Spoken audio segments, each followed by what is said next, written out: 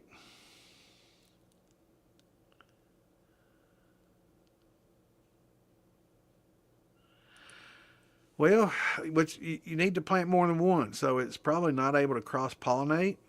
So you got to have some other pairs around it that are capable of being cross pollinators. So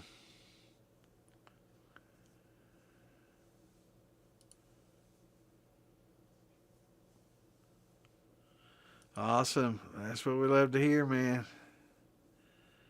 That's good news. Uh-oh. Already, huh? Well, it's Saturday night, man. It's 8:30. You got an excuse. Hell, I ain't shared the damn link yet. I'm sitting there. What in the hell am I thinking? Lord have mercy. I get busy talking and forget what I'm doing. Let me share those out. Everybody probably wondering what the hell's going on. Let's get these links out there. A lot of people probably wondering if I'm going to have my show or not tonight.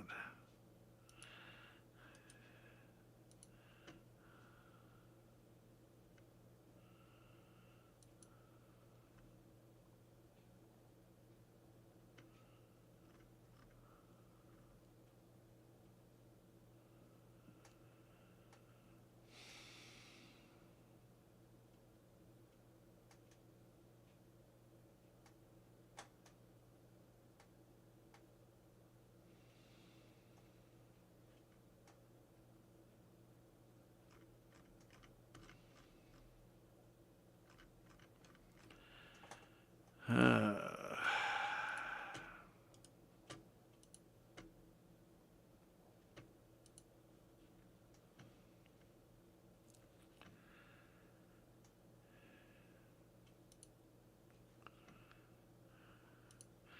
Let me get this link out, man. That's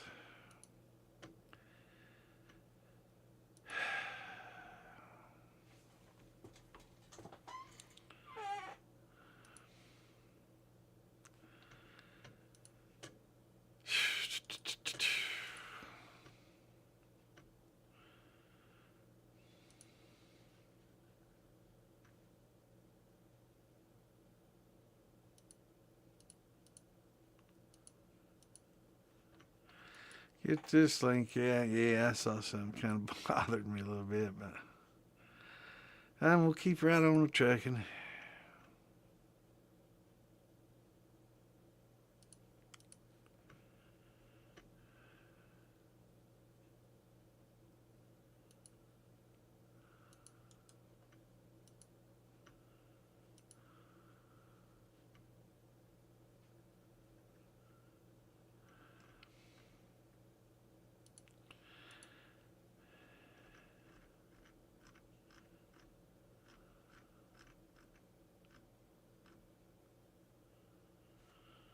Interesting.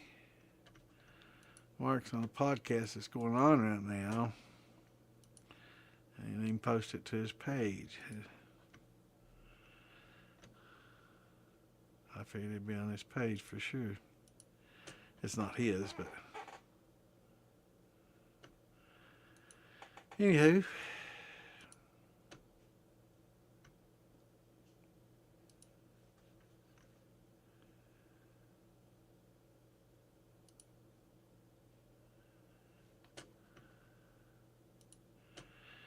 Get these links shared as many as they'll let me do.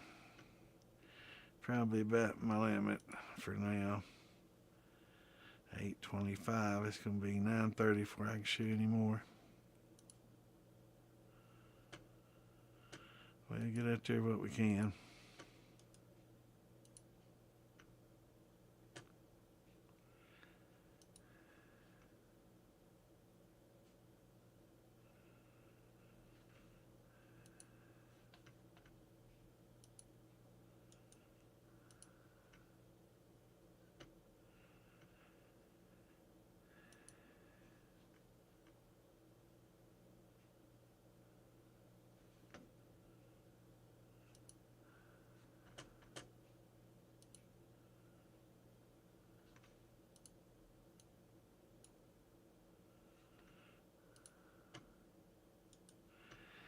few more if it'll let me. I'm probably at about my limit now.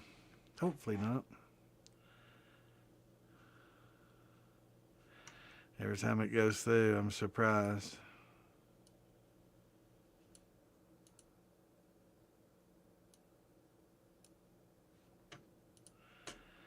Let's see how many we can squeeze in here. Hopefully Clint's handling any questions right now, if there is any. We'll get right back to you, though. Let me do more than usual, so maybe it just let me do them all. Maybe they took the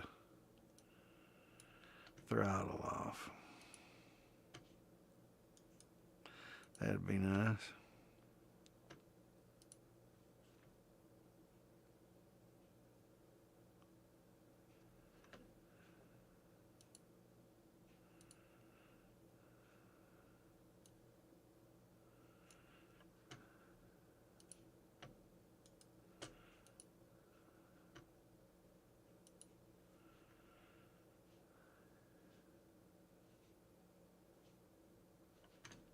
Well, maybe I'll just get them all out there.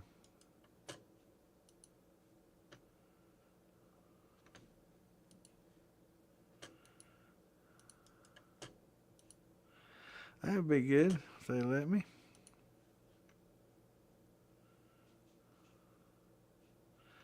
Hell yeah. Feel like my throttle's off.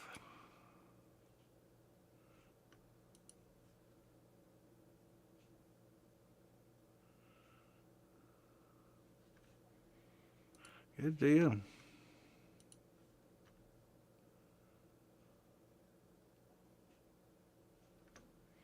Excellent.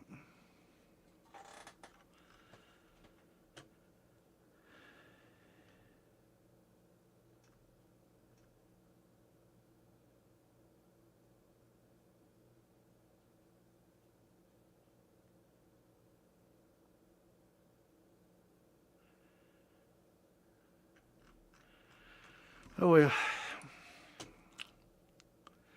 Can't read shit. Yeah, it's tough, man. Especially on this screen, you know, trying to pick up. Definitely going to get them to increase the size of that GW. It's definitely hard. What's going on, Mud Grip? Good to see you, brother. That's right, man. That's what it's all about. Making mistakes and learning, making it better. Because, you know, if you're not making mistakes and improving on your mistakes, you know, and I know you didn't start out with the best. Nobody ever starts out with the best ever. You know, we all start out and learn as we go, and it gets better as we go, and that's what we're here for. We're here to keep it getting better, right? You know, we don't want you to reach that pinnacle early, man. We want to just keep it getting better and better every time.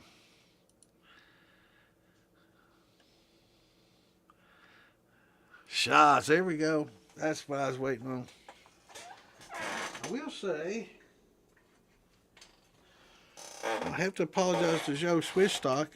When I left Wes's, I thought I was leaving with Derek's 3-grain and Joe's multigrain. Well, Joe's multigrain that I thought was Joe's multigrain was actually a 50-50 of Derek's and Joe's that they put in the barrel. So this is actually what went into the barrel, which is great. And that's why I thought they were pretty close, and one was just a little bit different than the other one.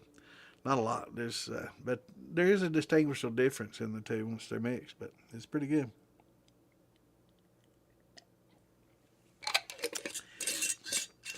Yummy. It's good stuff, man. Damn good stuff. I can't wait to taste that aged. I might put me some oak in there.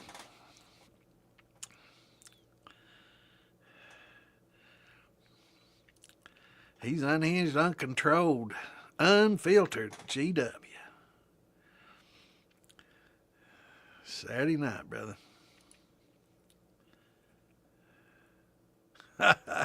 Can't read anything. Yeah, it gets tough, man.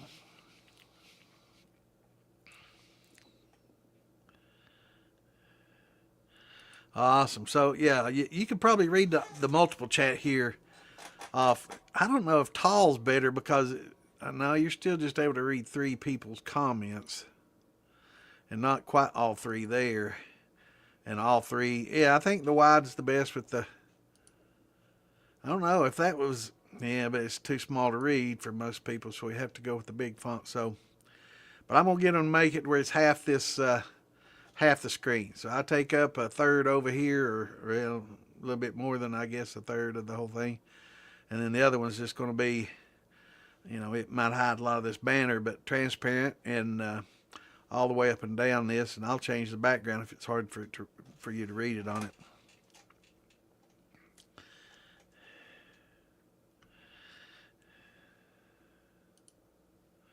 But yeah, we're all here to learn, definitely, and that's why we're waiting on some questions. Yeah, we got two different ones going right now, District 5 and 6. That's awesome. That's awesome. Definitely. I saw the sixth district, which is Tennessee, Kentucky, Ohio, Michigan. So hopefully we can get that one changed. That'd cover quite a few of us, and Ohio, Kentucky, Tennessee. I know a lot of us are in there, and some we got some Michigonians in here. So yeah, definitely would be great. But yeah, the fifth district, I guess that's a little further east. Be awesome. Definitely would be awesome. Hey, Charlene Crawford, how you doing? Good to see you.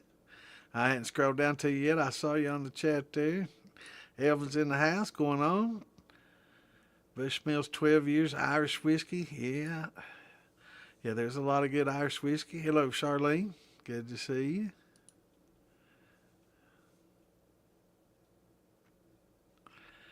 Let's see if we got any questions here.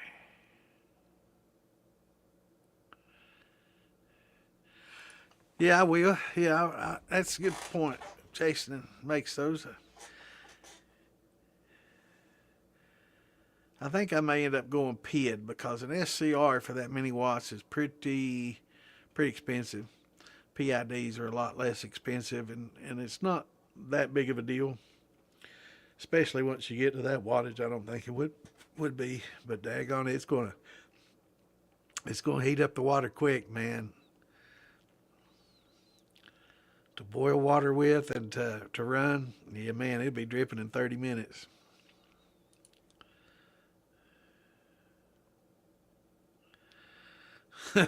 Are you? Well, there's some phase loop, or what was it? Phase something controllers that I wanted to read more about. Phase modulation.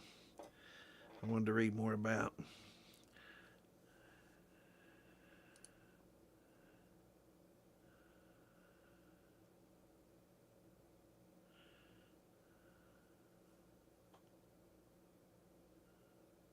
Oh my God, that's crazy, man.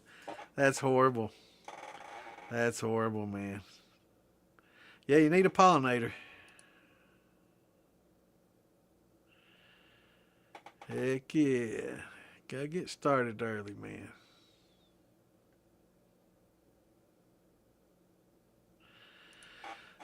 Inquired on the Facebook page about ball valve grease, but there was no reply. Have you got a good brand suggestion? I will say there is a silicone grease that we use in scuba diving, and it's food grade. There's a food grade silicone grease, and it wouldn't take, but I mean, just the tiniest amount on there to help lubricate that ball. It'll work well with it, and it won't break it down. But it's a food grade silicone grease, and a lot of the parts when in our regulators, when we breathe in and out, that comes in and out, those get lubricated with this silicone grease. So I've got a big old tube of it in there that I use on my regulators and stuff, and I use it on some other stuff like that as well. Use it on a lot of the gaskets, to help keep them pliable and seal well. But doesn't take much. You don't want to use a whole lot on it, because if you gob it on there, it might actually make it where it won't hold water anymore. Right? It might leak. So you don't want to create a leak in it, but it might. I don't know. It's just a ball valve. If it does, you can replace it. But that silicone grease is food grade silicone grease, and you can get it in little teeny tubes. It'll be pretty cheap, but it's used in scuba diving a lot and a lot of other things as well. That's right. That's a fact. Make that sour mash with it. And save that grain bed like we talk about, that yeast bed, not grain bed, yeast bed in the bottom. Save that. That's nutrients and yeast, live yeast in there ready to go.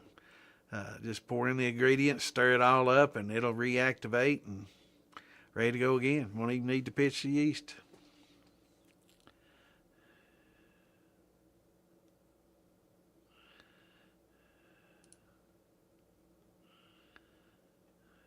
You can get dunderstruck. Terrible, terrible joke. You've been dunderstruck.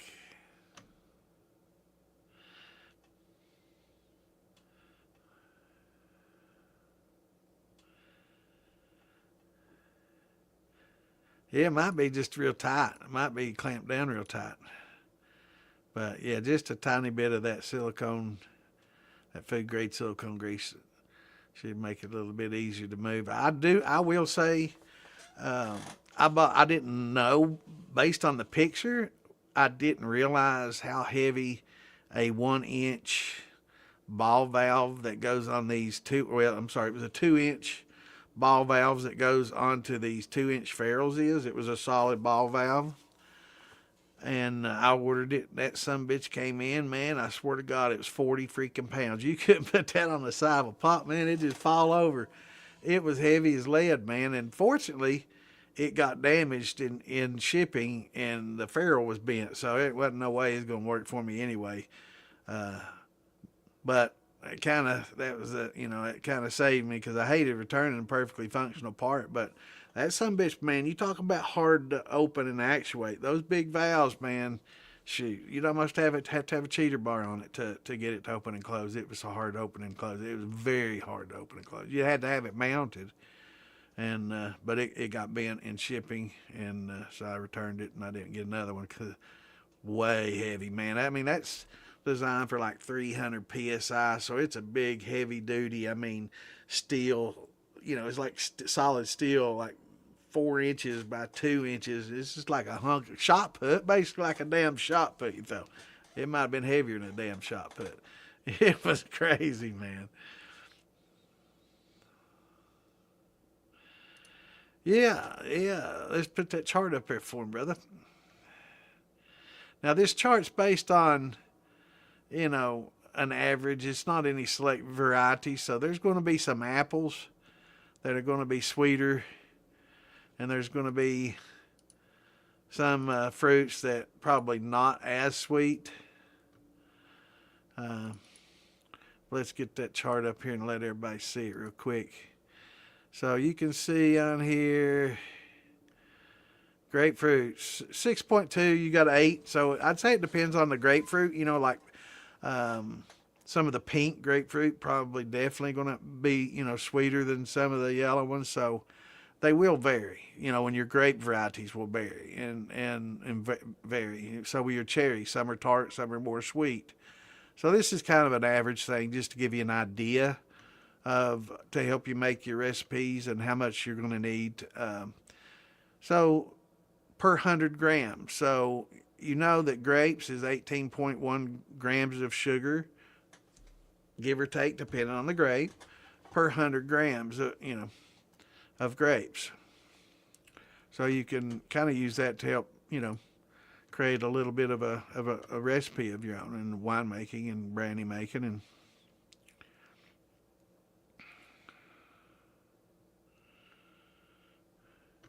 so yeah, definitely that chart. That's also in the DIY Shine and stuff, and on the Moonshine Militia page. So anytime you want to grab that chart, it's good to keep on your phone. That way you can quick reference it. A lot of these charts, I keep a lot of them on my phone. That way I can quick reference them while I'm doing something. I don't have to try to get on the internet and search it down and find it, and go to the militia or DIY page and scroll through all the stuff there. I just go to my gallery and scroll down. Boom, there it is.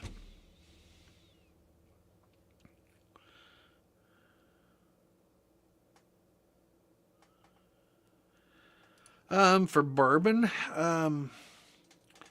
basically, just the corn, and a barley. It's not the best time of year. I guess around June, July, August is a really good time to buy your rye and your wheat and barley. It's basically when it's harvested. A little bit later in the fall for the summer for the ones that are planted. Sometimes some of them they'll plant for a winter crop, right? For a winter cover crop, and then sometimes it's planted in the early spring, and then sometimes it's planted early summer and harvested in the fall. So it just depends on which what region, But call around, get on Facebook Marketplace is a great place. Fieldbilly, can get you stuff. Shipping can be expensive, especially once you start dealing with weights. If you got some small mashes, it's not going to be so bad. So, you could call Fieldbilly or some of these other grain suppliers to get, one of them to send you some. But if you got a pretty good sized mash and you want a larger mash, getting on Facebook and start seeing, and start writing down. We did this with a buddy of mine last week. We were looking around and trying to source some wheat and rye. And so we got on Facebook Marketplace. He wasn't seeing anything in his area, so I pulled it up, and I was seeing some in his area, and I guess maybe some of the filters on his search wasn't. He was using his phone, which was I wasn't used to use the phone, so I had to get him to help me, how in the hell do you even find it on the damn phone and search, finally we got it figured out, but much easier to do on the PC, I'll say, or a tablet. But yeah, we found some places in his area, and you just got to call them. You got any wheat planted? Right now probably be a pretty good time to call. You got plans to do wheat or rye this year, and they'll know already if they're going to. They vary their cover crops to help supplement the nutrients in the soil and stuff. So they'll know pretty much what they're going to run this year, and some will alter years, and rotate different crops, for cover crops, and so. Yes, I'm going to, man. Hey, I'm getting closer, man. Now that I know which digital container it is, I could probably go into it and use that Dev Tools in Windows. You can hit F12 and open up the developer tools, and I can find in the developer tools I can find the digital container that it is. But I don't want them getting mad at me. Hell, I might have to charge them though. Fix it and send them a bill.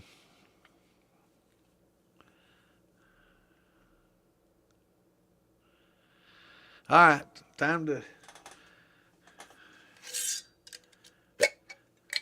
take a sip. Got GW calling shots. Oh yeah, Shadow. I think our buddy Shadow's in the hospital. I forgot to mention that. So let's all say a prayer for our buddy Mark in the hospital. It's for you, brother. Hope you're watching.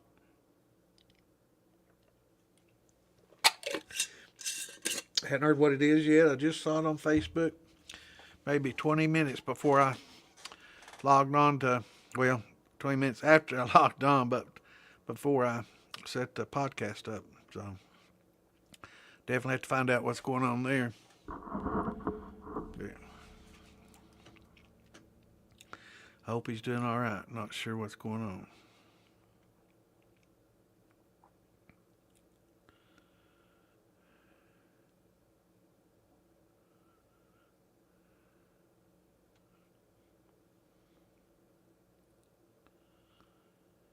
Hurry back, brother. Yeah, food grade silicone grease. I would that'd be a good start. It's very it's hard. It won't come right off, right? It'll work well with that kind of urethane that's in the ball valve. It won't break that urethane down like some petroleums might.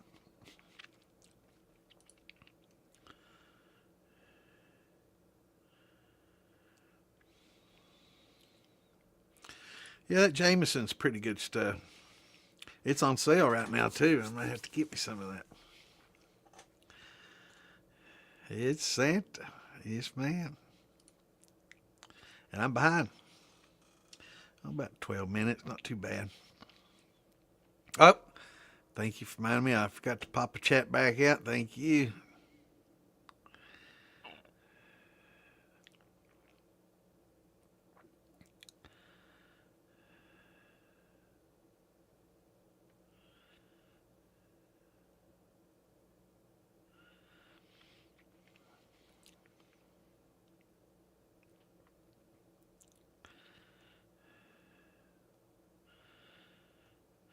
Fine as frog hair.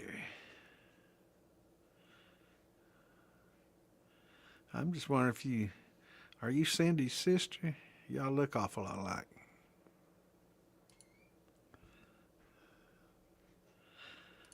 We all are, brother. That's what we try to get that way anyway. That's the whole purpose of drinking, ain't it? Get a little bit retarded. I had to say, glad you showed up. I was wondering what the hell you saying. Well, why'd you show up? Why wouldn't she, Clint? I was wondering what the hell. That's that damn autocorrect. You want to start typing that shit, bro. He used that text to speech, and I think he just trying to correct his accent.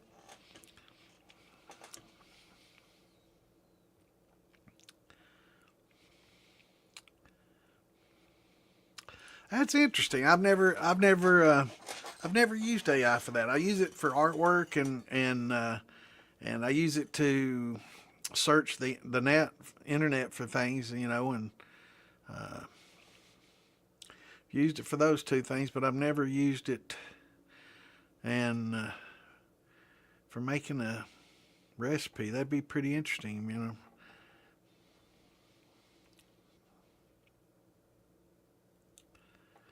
AI.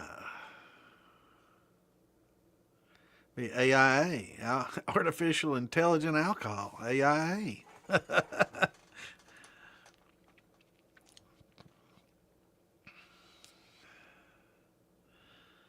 Yeah, I think this is about 100. This is about 100, 110. Damn good, man. That jar won't last long. You can tell that one and Derek's both are going pretty quickly. I don't want to. I don't want to just get hammered and drink it all in one night though. It's just too good. I'll have to drink something else along with it.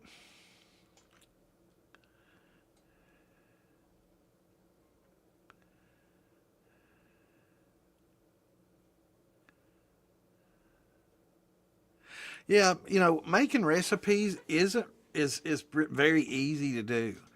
Uh, Once you have a hydrometer, that's one of the biggest steps in making your own recipe is because with that hydrometer, you can get your gravity. So you'll know if you need to add more fruit, you know, need to add more grain, need to do better at converting. So it's easy to make your own, especially with fruits and syrups like your tequila syrups and stuff. So and your rums, do I need to add more molasses? So it's pretty easy to do once you get a hydrometer, especially when you're talking about brandies and making different brandies. Uh, but of course, fruit's expensive. So once we get to a certain threshold, it's like I can't afford just to do an all fruit, because that sometimes even using all fruit's not enough because it's just not sweet enough to produce above a 1040, like an apple. An apple juice, all the apple juice I've ever dealt with has been a 1040 or less. Fresh squeezed, straight from the apple pressed, 1040 or less. I'm sure there are probably some varieties and some ripenesses that might get it a little bit more, but most all the apples that I've done have been 1040 or less. And so you have to just add a little bit of sugar, get it up there to 1060, 80, so wherever you want to, somewhere in between, and make your own recipe, but just based on that. So, X amount of apples, X amount of water, throw in, the course, the crushed oyster shells. Throw in a little bit of nutrients, little bran flakes or some oats or something, and toasted, smoked. I did notice Jim Aubrey made a pretty cool little grain smoker with a little stove that he'd built. That was pretty cool. Did y'all see that? Where it kind of drew the smoke and pumped it into his grain and stuff. Pretty cool little setup. Get him some smoked grain flavor. You just want to be careful about heat. So he said he took care to keep it, the cool enough where it wouldn't denature the grain. So you could smoke you some malt. It was a cool little setup he made, man. It was pretty cool. Very ingenious, brother. Remind me of something I'd do.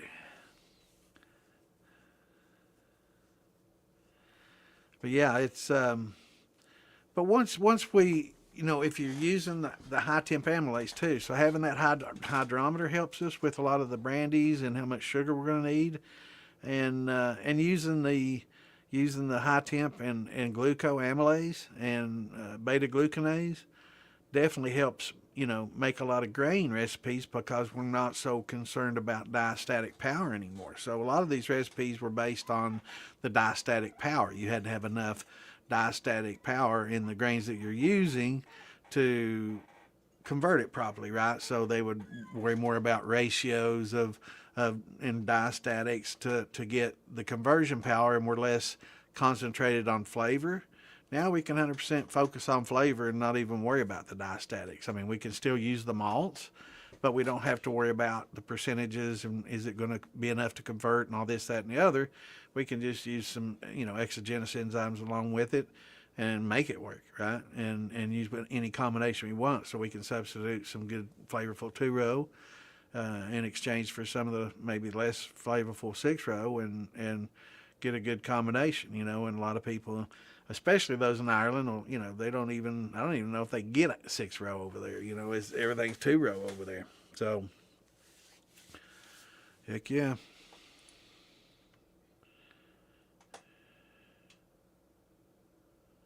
Yeah, when you buy something like that, when you buy an expensive yeast like that, you really need to propagate it and keep it alive and keep it going. And we talk about that, in your yeast beds and how to kind of rinse the alcohol out of it and get it cleaned up and jar it up and feed it every once in a while and propagate it, keep it alive.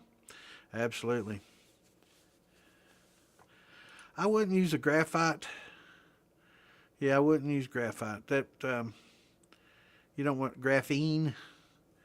So I would stick with a silicone based food grade.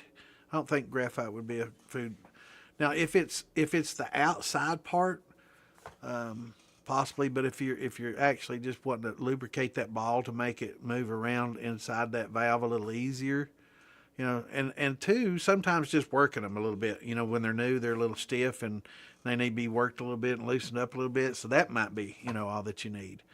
But I wouldn't use any graphite on the internals, but on the, externals, it might be okay. But heck, just a drop of a food grade oil, would probably work on the outside as well, and it wouldn't be something you'd have to worry about as much.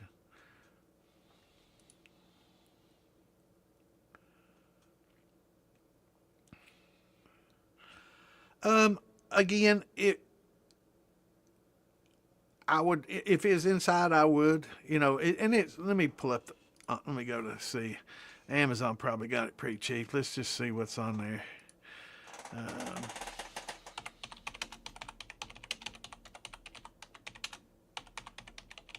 Because we use it in the dive thing all the time. Here's a 1 ounce, 1 pack, $7.99.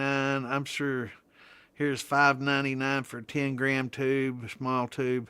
Let me sort by price. I mean, I'm sure you could probably, heck, you might even be able to go. Here's $4.59 for a 0.35 ounce tube, which is probably about that size tube. It's about $4.50, and you could use it for other things as well. It's good for a lot of things, but or you could go to a dive shop if you know somebody who works at a dive shop. Any divers, they may have a tube. If they maintain their own gear, they're more than likely going to have their own, and they'll be like, yeah, here, just it won't take but just a teeny tiny drop on your thumb, on your finger, just to go in there and touch that and then start moving it around. It doesn't won't take much at all. And if so they'd probably give you some, if you could find somebody that had it. I'm sure they'd say, well, here, just put this on a little plastic spoon, take it home, dab your finger in it, rub it down in there on that little urethane ball, work it a little bit, and I mean it'll be like, but it might make it too slick.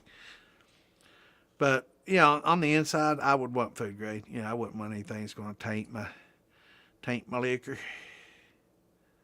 But on the outside, it wouldn't be as critical. But it's some people might not care.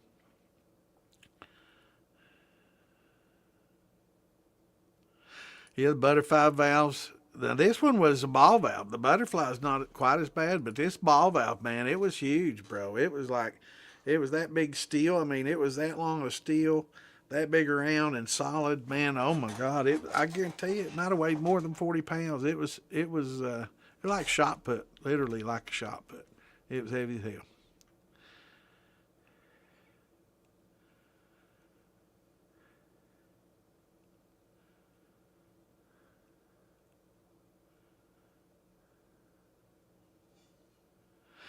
You probably got the same things I did, man. Yes, sir, man. Those things are heavier than shit. I mean, if you're just using it for, like I use mine to divert the vapor path, just get the butterfly valve. Just get away from the ball valve entirely, because we're just dealing with 3 to 5 psi. So it doesn't, it's not that big a deal. Now, if it's somewhere coming off the bottom of the steel, I would go with a ball valve, but we don't need, a 2-inch or whatever coming off that to drain. I guess they make a ferrule that reduces, down to a small. You can get the ferrule that's got like a screw that would be an MTP that you could just screw like a garden size valve in or something like that. But yeah, it would definitely be. They're just too heavy, way too heavy duty, and too hard to actuate. And that you probably got the same damn ones I did, man. They're heavier and shit, and just, I mean, you'd have to have a cheater bar on it to try to move it, man. It was crazy. It was just, no, wasn't practical at all.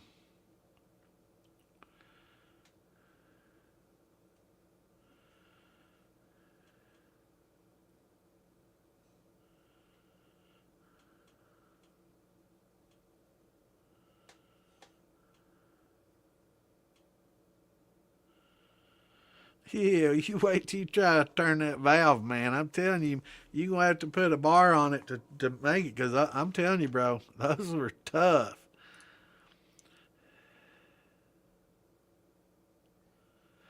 Now, this isn't rye seed, and it's a different rye, right? So there's rye grass, and then there's rye, the grain. And everybody, there's a lot of people. I've had people come and say, "Oh man, I found this deal on rye at Home Depot and at hardware store. Man, it's cheap as hell. It's a good deal." And then we talked, and it was actually the seed, and it's a different. And a lot of those seeds too are coated in a fertilizer, a Penn's coat, or a fertilizer that's definitely not something you want to fool with. But it's different. Yeah, it's different rye. It's a grass instead of the actual grain. Everybody makes that mistake until they know, man, because a lot of people don't know it until you learn it, and I didn't know that until I learned it. But yeah, it's a little bit different.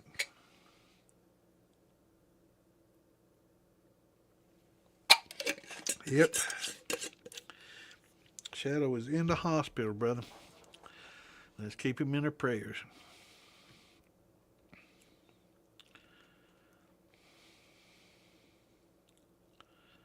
Yeah, the only time I think it would hurt anyone is if it had that fertilizer on it, that Penn's coating or something like that. That's probably not something that you want to drink. Can't be good.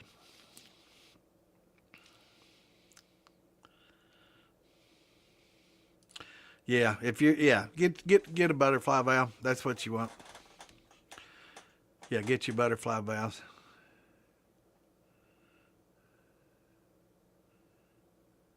Or you could get just what is is it 2-inch? If it's 2-inch, I use 2-inch butterfly valves, and they're perfect, and they work great for that, for diverting the vapor. Yep.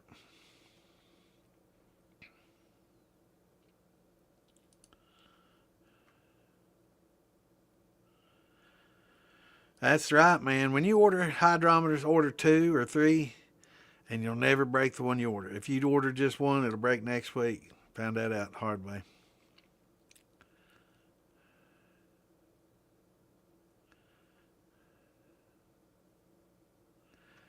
What's going on, Scott?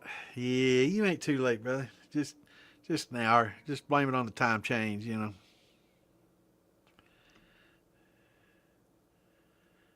So technically, it's 8 o'clock for the time change.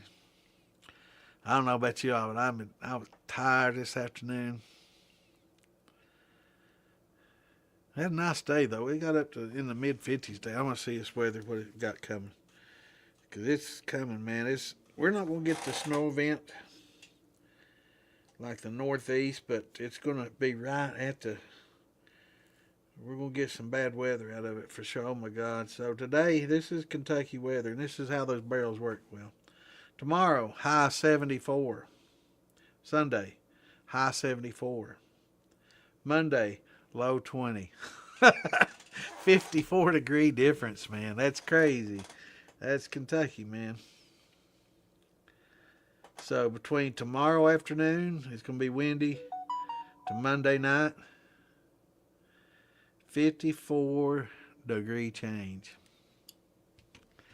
That's quite a bit.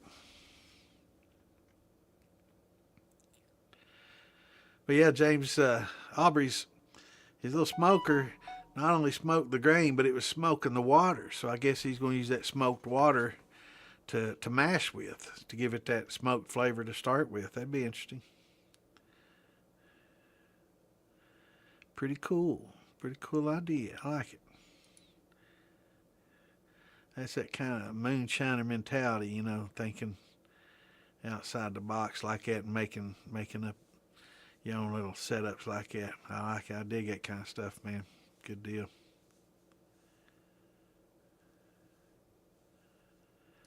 Tractor Supply. That's just, what's it called? Heritage or shit? What's that called? Producer's Pride, I think. Make sure that that's the right one. I'm pretty sure it's Producer's Pride.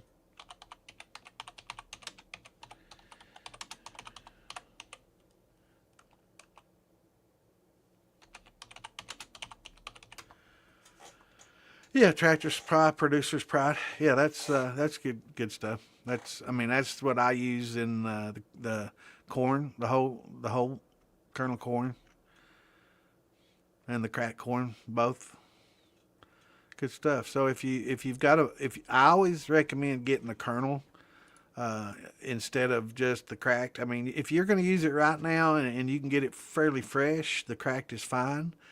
But a lot of the crack they have in there right now been sitting around for 4 or 5 months now, so it's kind of oxidized, right? So it's kind of aired, it's not as efficient as it was.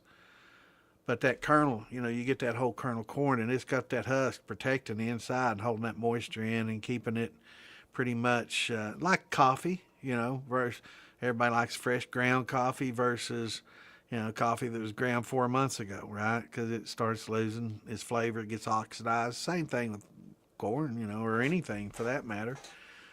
It's like any herb or any spice that you use. It's the same. That's why people get these spice meals and grind them up fresh, because it's so much fresher and better. Same with corn. So if you can get that whole kernel and you got a grain meal, that's the way to go, man. It's so much. It's like drinking just regular coffee versus freshly ground coffee. You can definitely tell the difference, and the same thing in your shine for sure. But yeah, get the whole kernel and it'll protect it up to a certain amount of time and keep it fresh and just grind it up as you need it. Definitely, especially if you're going to buy a bunch and store it. Now, if you're just buying, as much as you're going to use and you can get it fresh, that cracks just fine. But that Producer Pride is fine. It's good clean. It's good clean corn.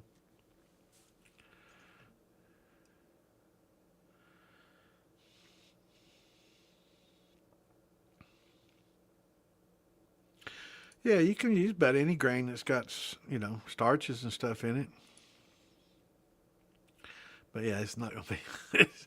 Yeah, I've never had any fescue whiskey, man. I don't know.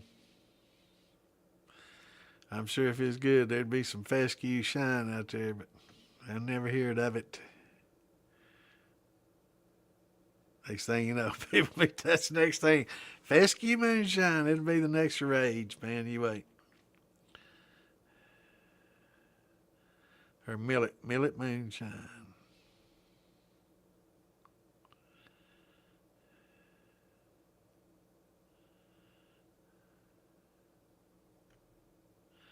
Got some questions. Love it. I remember Kim Hayes. I've been here before. Have some questions. I want to rerun on a gas burner my existing stock of shine. What proof do I take it down to less than 80? And to rerun to be safe. Also, in a 5 gallon run, how much 4 shots in the heads? Well, if it's 5 gallons, they say about 50. But since it's been run before, it's had a lot of that removed, so it's going to be much less than that.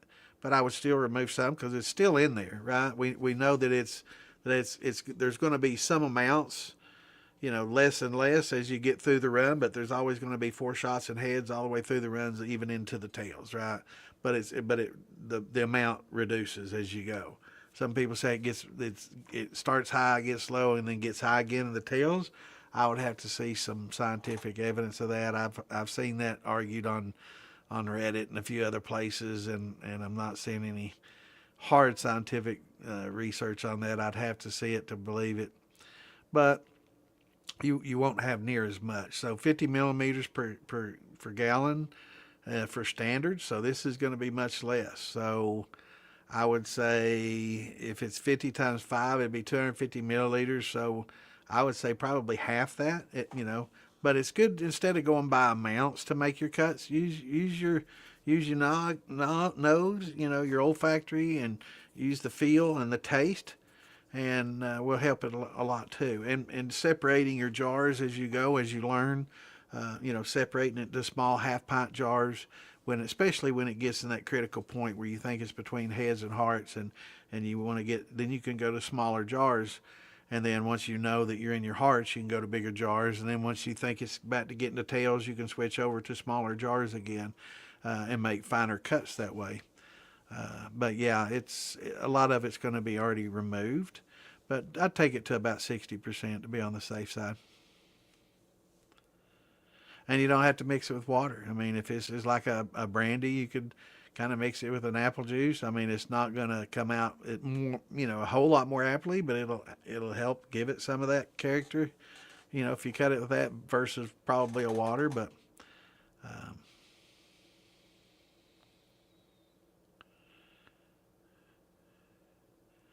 but yeah, it's going to be less. It's going to be considerably less. So if you just want to go by the numbers and you haven't learned to do those cuts yet, I would say half or less easily.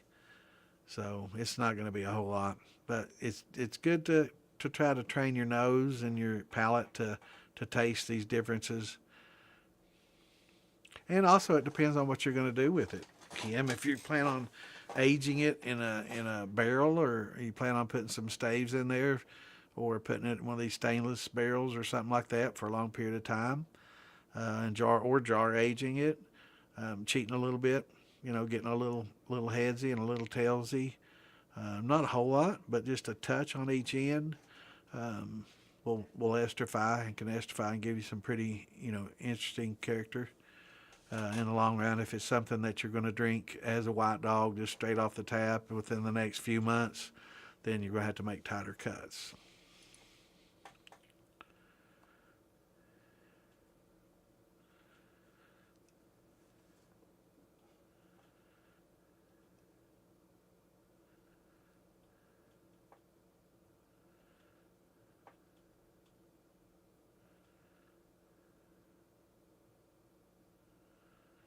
Yeah, 40%, 80 proof, right.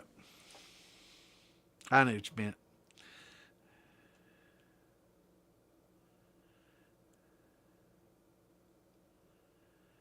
Yeah, like a regular, you know, especially a grease that had a petroleum based type grease. You know, I'd try to shy away from that. Use a silicone. The silicone is not going to be as impacted by the alcohol like a petroleum based. Petroleum dissolves with that alcohol pretty readily, whereas a silicone, it won't dissolve with alcohol. That's one of the reasons I recommended it too. But getting that food grade silicone, it's pretty cheap. And like I say, if you go to a dive shop and just say, you know, can I get a little spoonful for $1 or $2? You know, they buy big, huge tubes of it. They'll be like, here, brother, just take it and go. Yeah. And it's good for a lot of things. It's good.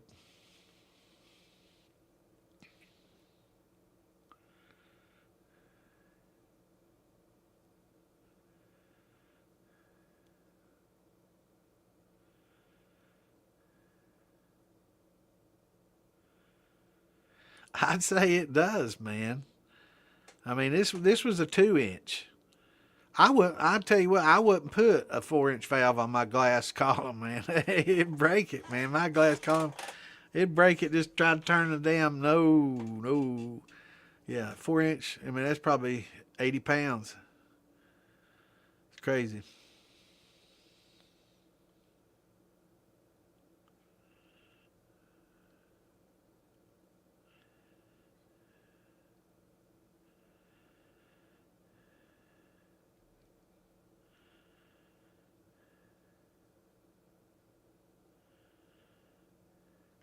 Yeah.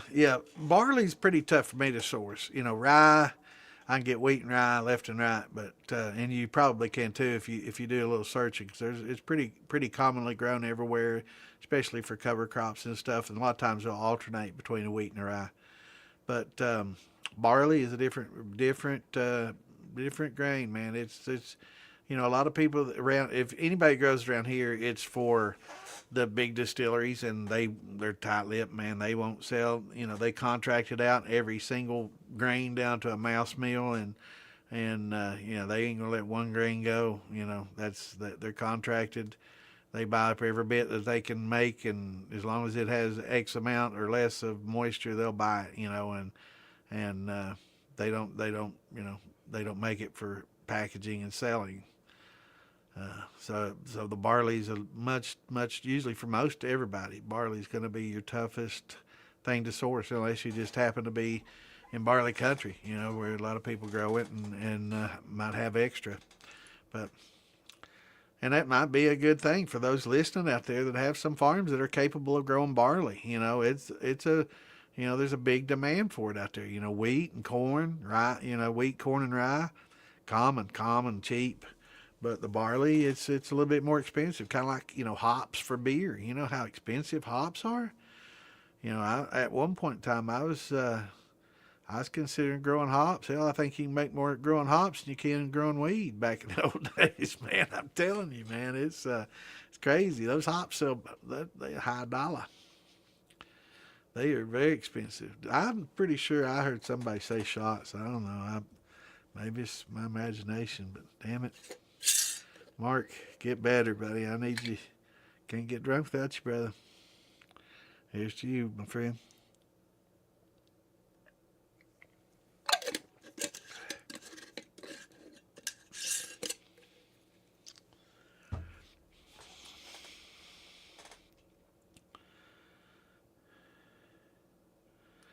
It does, man. I'm telling you, man.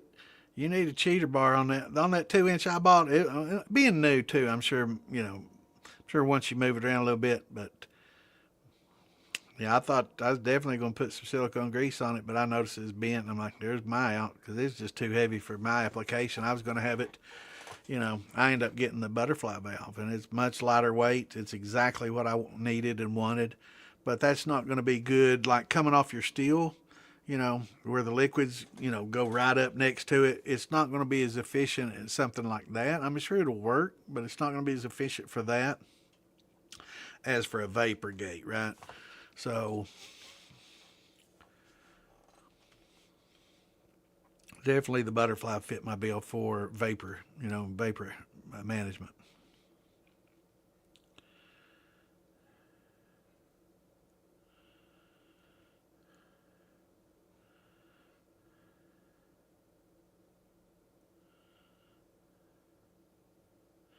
I'm sorry I didn't get to your questions quick enough, Kim. I try to give the long-winded answer.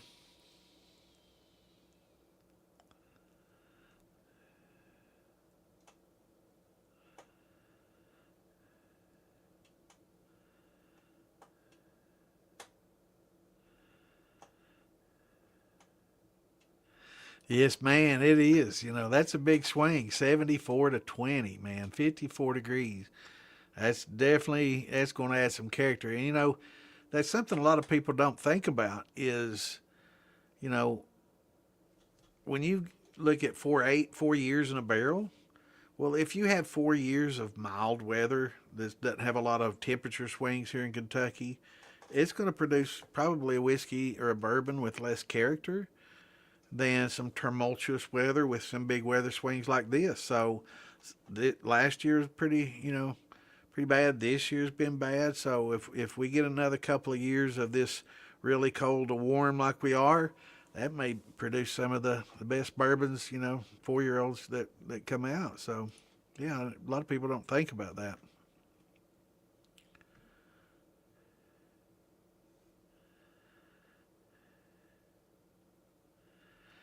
That's right. We definitely try to keep it safe.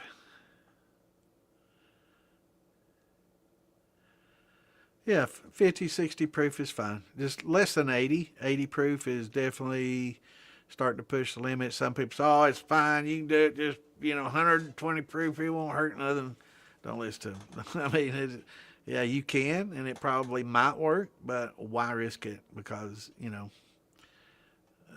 people that know science will tell you best to kind of proof it down a little bit to be on the safe side. Because things will reach a flash point, especially once you increase the temperature and the pressure. It's just to be safe. It's all about safety. It's not about what you can do. It's about what can be done. What's safe? What's the most safe?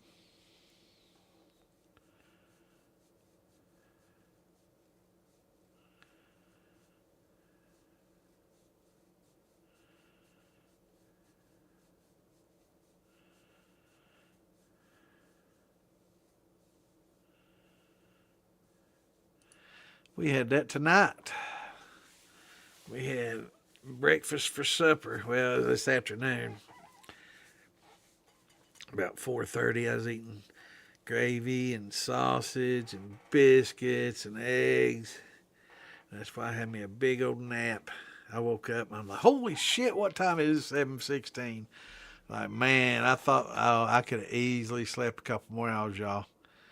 I was like, holy shit, I can't believe I let myself fall asleep that late like that. Freaked me out. I was like, man, because I just knew it was going to be, I was late, man. I thought for sure I was going to be late.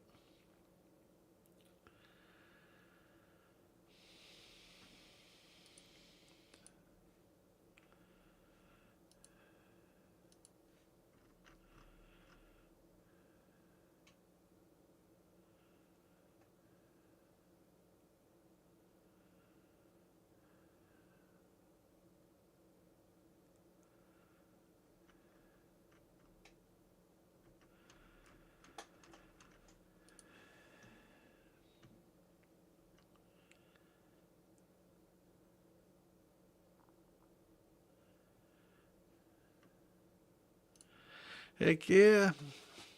And a lot of people don't realize it that the cornmeal that we use, the yellow dent corn, is the same corn that's used to make a yellow corn meal.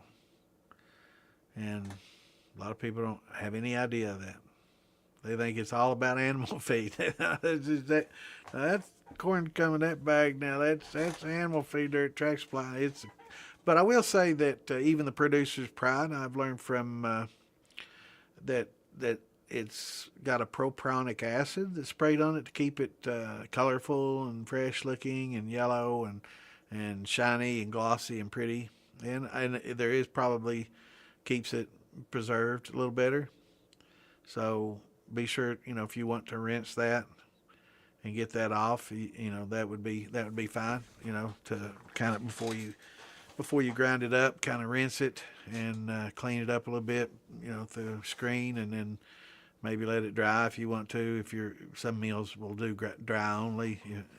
So that'd probably be a good idea.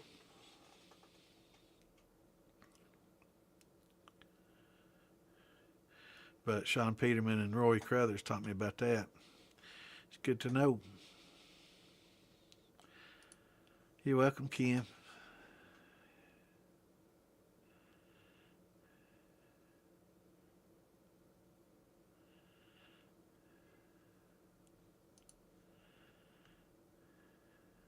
Oh, the pickle still.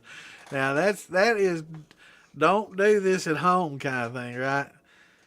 Yeah, it is epic. It is pretty cool. But that just shows you if you wanted to, you could do it out of about anything. But that's we don't recommend it.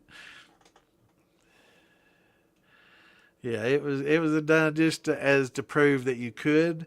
It's not something that you should, right?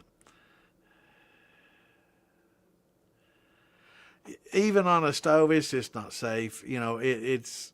I mean, you can, and if it were like distilling water in a life or death situation, right? And it's hard times. You have a hot plate and you got a big jar and you need to distill some water to clean up some water that might have some giardia or something else in it. Yeah, it'd be probably okay. But something like alcohol, even in mash, says, oh, it's just 18%, which is 20 proof almost, which is okay until you increase the temperature, and then it can be dangerous. So yeah, it's best just to get you. I mean, hell, you could probably use a pressure cooker like I started with. If you want to use something out of the kitchen, it's simple. But it's best to get you a cheap little Vever steel and get in hobby, man. One of these right here, little Vever steel like that. That's about 18 and a half gallons for a couple $100. You'd be making big amounts of moonshine pretty quick and easy, or a beer keg. So let's be safe. But those jars are okay for thumping, and infusing rigs. But yeah, he did admit that he had to take it down. He was worried about everybody seeing it and doing it, and people getting hurt. Making some pear mash. That sounds good. Real good.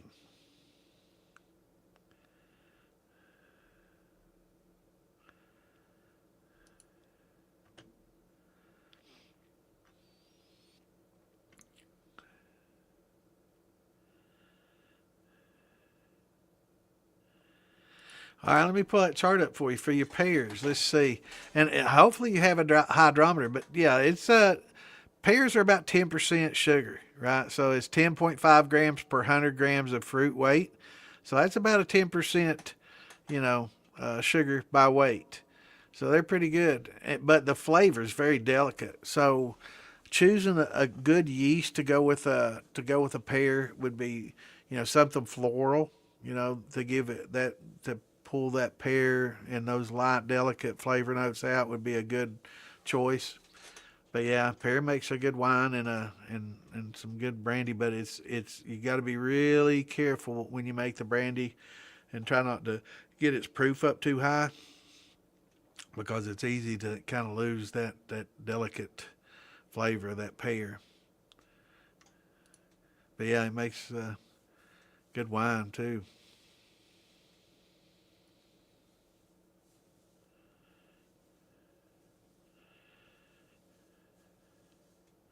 And why a couple of year old shine, if it was good then, should be even better now. I mean, it doesn't go bad; it just gets better. So, I drink a little bit of it first because it doesn't go bad as long as you got it proofed above, 80, I guess. It shouldn't there shouldn't be anything in there to go bad. But sometimes if we learned 3 years ago, sometimes 2 years ago, it isn't all that great, and we want to improve on it, and we get a column now, and we're going to clean it up. That I can understand that, but try a little sippy sip of it, because I've noticed jars that I've had that have improved just over 4 to 6 months of age. So a couple of years, even in a jar, can improve the flavor. So give her I'm sure you've sampled it, but try it out.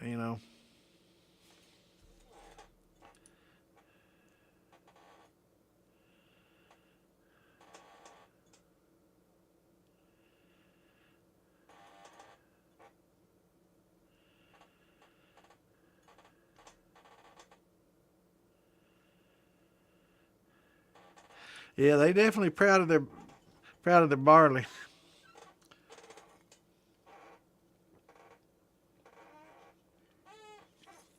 And those farmers are too. They don't make it just for anybody.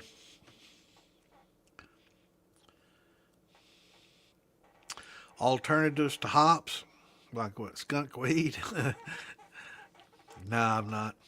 But I did when I saw the cost of hops. I was like, damn, man. If you have a pretty good some good land with some low land next to some water, that's pretty. It's a pretty good area for them to grow. I read into it a little bit.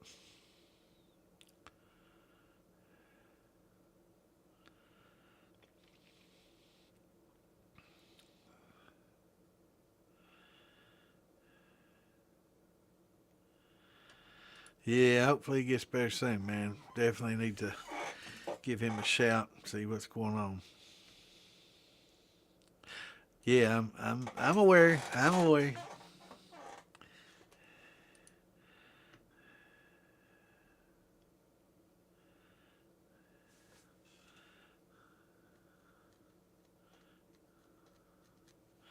We're gonna have to start calling you Willie Palin.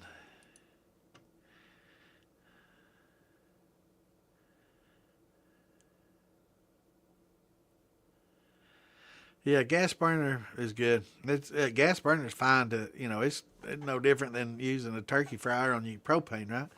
So yeah, good gas burner inside is fine, and you can use the bigger steels. Like the one I like this Vever. It can sit on two or three burners, right? I mean, you got a small gas stove, like a 20-inch gas stove. It has four real close. Shit, that some bitch probably sit on all four of them, man, and run. It covers. I've got a stove, 30-inch stove, 5 element, and it'll cover three front, back, and center element, easily. And I've run on all 3 elements, but and you have to be careful though. I will say, for those that are using electric stoves, make sure it's not one that cycles on and off, on and off, on and off to maintain a heat. It just adjusts. You adjust the heat as you adjust the dial. Less thermostatic controlled when it gets to high. So make sure that you get one that's less thermostatically controlled when you get to, excuse me, medium high to high.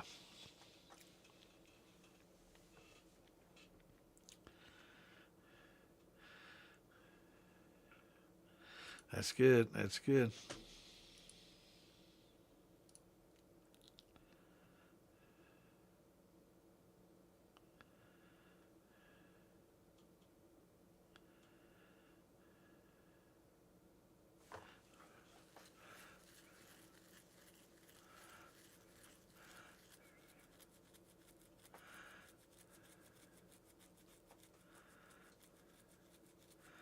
Yeah, I wasn't late. I started at exactly 8 o'clock. Thank you very much. You just internet lagging, man. You were lagging. I did. I was reading something on Facebook though. It's easy to do. I start looking at all these groups, open them up, getting ready to share, and start seeing what's going on and seeing some stuff on there.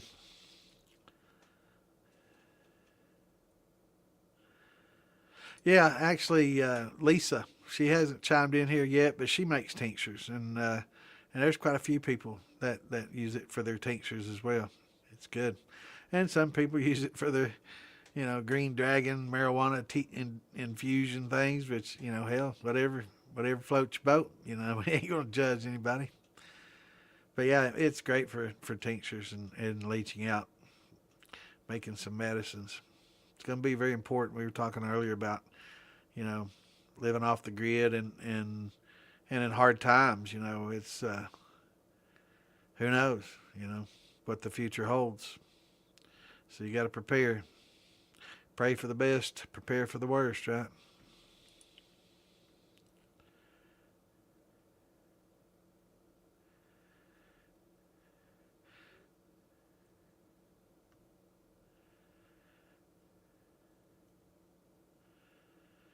Yeah, a lot of people use pure grain, and something that's really strange that a lot of people don't realize about pure grain is that not everywhere can you just get 190 proof pure grain. There's certain states that don't allow anything higher than X amount, like Ohio, I think maybe 130. So you can't even get Bacardi 151 there. Is that crazy or what? You cannot get 190 proof Everclear there. I thought that was just everybody get it everywhere you go, but no, not the case. So certain states, you know, and again, it's a state thing, and it's all about the state laws and rules. And I don't know, maybe I'm a federalist. I think everybody in the United States should have the same rights and freedoms in all 50 states, right? I don't think states should be able to dictate what you do more so than somebody in another state. I don't know. I'm not real big on the state varying. I think we all should have the same freedoms. So I'm sure there's some drawbacks to that maybe, but I don't know. I think that everybody.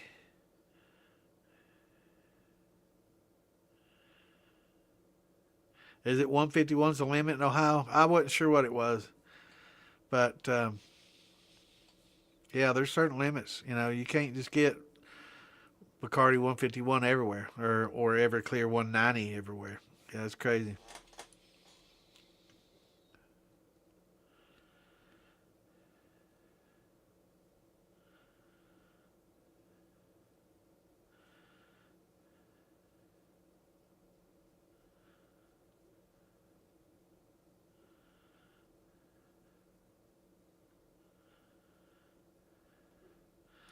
Ferment garlic and honey.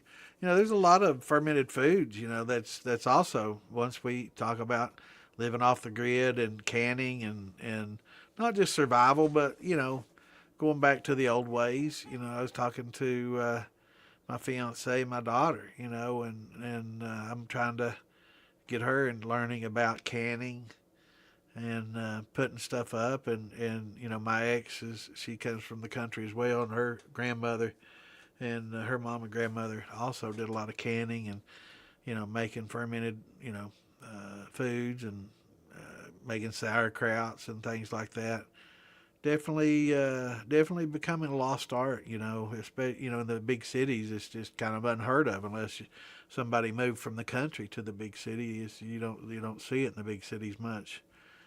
Um, so learning those techniques is very invaluable, and having a little small distiller like that, not just to make whiskey, or liquor, but that liquor is also used in tinctures, right, to make medicine. It's also used for cuts. It's also used for hand sanitizers. It's also used to, an antiseptic. It's also used, for so many different purposes. We can use those heads for fire starters. We can use those, acetone, to clean things. There's so many different things that it can do, and its purposes. So it's not just liquor, and being able to use that same little still to make, to distill water, to drink. We got to have it, not, you can't just give it out of the creek anymore and drink it. You're going to get sick. So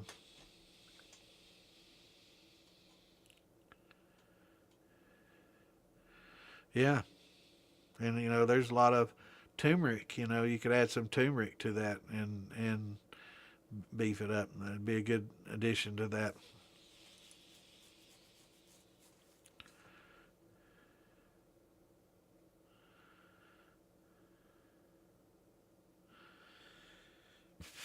Does it? What is that? What is that? Daggone it. Daggone you, man. You're making me feel bad. I forget everything. What is it? I'm going to have to Google it. Sweet gum. Yeah. Gumballs. Sweet gum.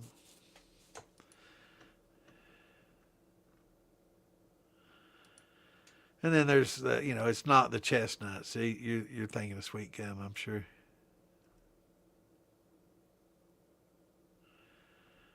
Let's see what. I know there's chestnut that have spiky balls, but that's not what you're talking about. the spiky seed pods. Now that's a horse chestnut. That's not sweet gum. Yeah.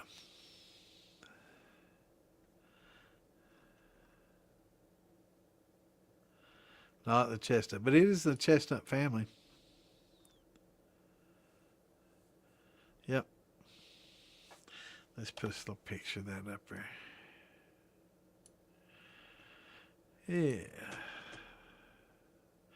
I love this, being able to add files and share it with everybody. It's so much, it makes it awesome, doesn't it? There. That's the spiky ball you're talking about. That's from a sweet gum. What's going on, Frank? Good to see you, brother. Yeah, I like the fact that we can sit and watch videos. So if y'all have like an instructional video that you want to recommend, or something short, or little clips like that you find very informative, that would, that involves alcohol, or making tinctures, or using alcohol for some sort of, something, let us know. I don't mind. We've sat and watched videos in the class before. I love it.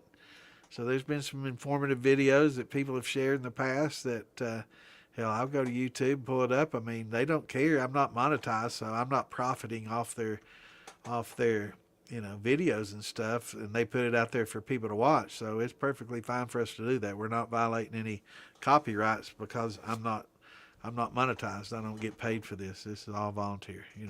Never made not one red cent. Right?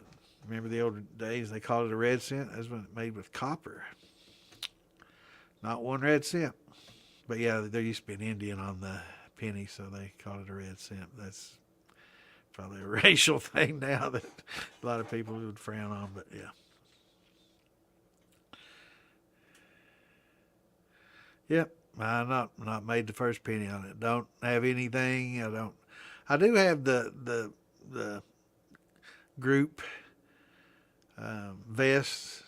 I guess that's the only thing I've ever done, but I think I make less on a $100 vest than people make on a $20 t-shirt. That's for sure. I make about, once everything's said and done, maybe about $8 to $12 on a $100 vest. And I think they make more than that on a t-shirt. But I'm not in it for the money. I'm just wanting to share the love and pass on the knowledge. And I made the vest for everybody that wants to join. They're perfectly fine.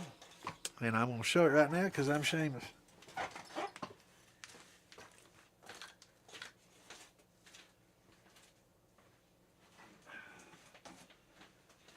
And I'm proud of my design, so for those that don't like it, I'm sorry.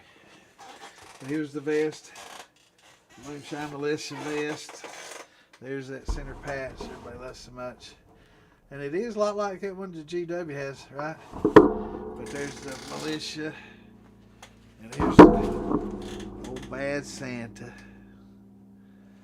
But yep, that's anybody want one of these? $100. Can't beat the deal, man.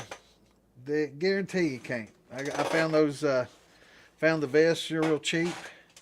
Nice leather vest for $25. You can't beat it. And for the patch kit, $75. The vest is $2,500. You'll not find the, most club vests are like $200 or $300. That's and that's not like a plastic patch. That's what they call that. Can't remember what the stitching called on that, but embroidery. It's an embroidered patches, and the workmanship on it's top notch. The AR-15s on the militia thing, they've got little raised butt stocks and raised areas on the gun where it should be. It is almost like a 3D embroidery. It's really great work. But anybody wants one, let me know. $100 plus shipping, and I can't sew them on for that, right? So you'll get the vest and you'll get the patch, and I can show you the instructions on how to get them set up just right. But in the front patches, you'll have to buy your own name and put your your name on the front. But this for the 3-piece and the vest. Can't beat that deal.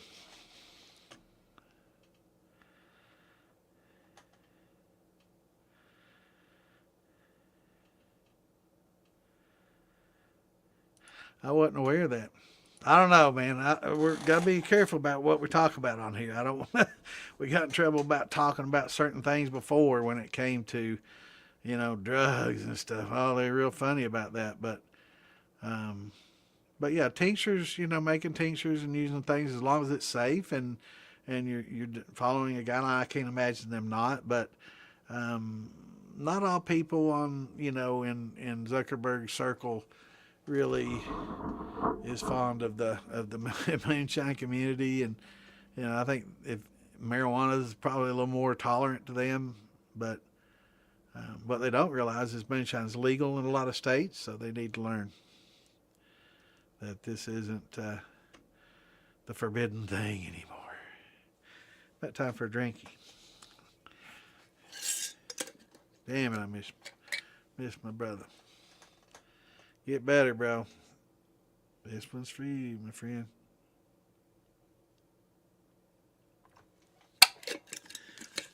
So this is the combo. So I didn't get any of Joe's Pure. I did get a try it that night. And his multigrain is really, really good. And I think it kind of, I can tell it dominates. Man, that's so good. That's good stuff, man. I can't wait to taste that out of that barrel in a year or two. Damn good shine.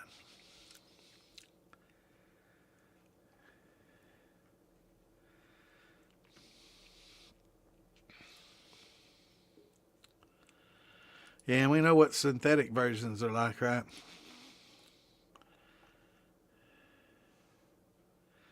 But yeah, learning about tinctures and stuff. Lisa and them do a show on Thursday, and I was wanting them to do a more educational thing. Now it's just kind of the gals getting on and do their little chat thing, but we really need. I think her and Mark do more of an educational thing together and talk about tinctures and I just really pro education. I love the any of the educational podcasts that we do. I love it when Wayne and Amanda get on here and do their thing. Anything that's educational, man, I'm 100% behind. And promoting the craft and the hobby, absolutely. And I'd love to get more people involved in like canning. I love Cyrus's stuff, Off the Grid Living. If y'all haven't watched that, you definitely got to check out some of his stuff. Definitely got to watch Wayne and Amanda's stuff. Definitely great stuff. When they had Woody on talking about yeast was excellent. Anything to do with education, though, I'm behind you. I'll push you 100%. I'll get your name out there and love it, because we can't get enough of that, and to keep the craft alive and keep it going, and keep it safe, and I want it to be knowledgeable people. I'm not going to browbeat anybody, but there's some podcasts out there that are putting out a lot of stuff that's kind of garbage, and I'm not going to say names. I'm not talking about anybody in particular. I'm not picking on anybody, but some people just do it to not for the right reasons. Let's just, I'm not going to be disingenuous, but they do it for the wrong reasons. They're doing it to be seen, and they don't really probably have enough knowledge to be doing what they're doing.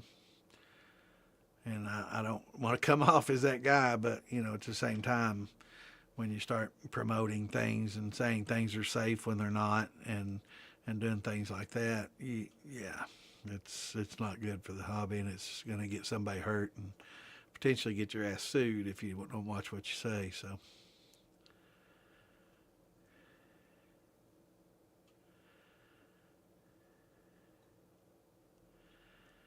Cabbage Patch Babies with fangs. Damn.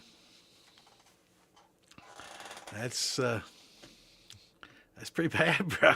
I don't know quite what to say about that, man. Damn, I don't want to go in that closet, man. That's crazy. Okay, fair enough.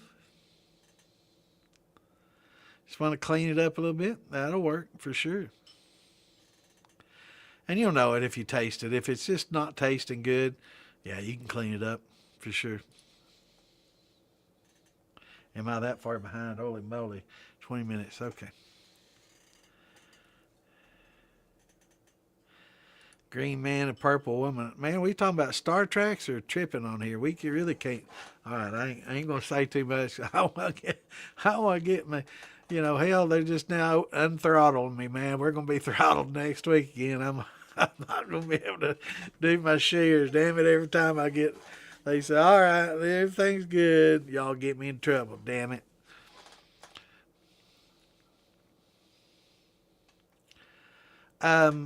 Proofing, absolutely distilled. 100% distilled. And if you want to add a little citric acid, just a touch. Now, I don't mean a whole bunch. You know, people, oh, you tell people to. Just a touch of citric acid, just enough to get the pH below 7, right? You want it slightly acidic, and that's just to keep things from saponification. So if you get something that's alkali or high, pH, you can get saponification, right? So if you have a lot of fats in there, you mix alkali with fats, you get soaps basically, and it can make your distillate, and it can make it soapy tasting if you have a lot of oils. If you're using some of your red corns, not Jimmy Red, but the what's the other red corn? Jimmy Red a little bit, but the what's that? My mind, man, I'm losing it. But some of your red corns with a little bit more oils, any of your high oil corns, mixed with high alkali when you proof it. If you proof it down with some high alkaline, especially if you got some tails in there with some oil, Bloody Butcher, yeah. It can saponify, right? It can start mixing with that oil and create little floaties. It looks like a snow globe. And that's basically what's happening is you're saponifying some of those oils in there with some alkali. So alkali is great. It's great for your fermentation. Having that alkaline in your water, calcium in your water is fine. You can add some acid and have that calcium in there at the same time, and that's fine because you really need that calcium in there. But there's Miss Lisa. You snuck in on me. We were talking about you and your tinctures. But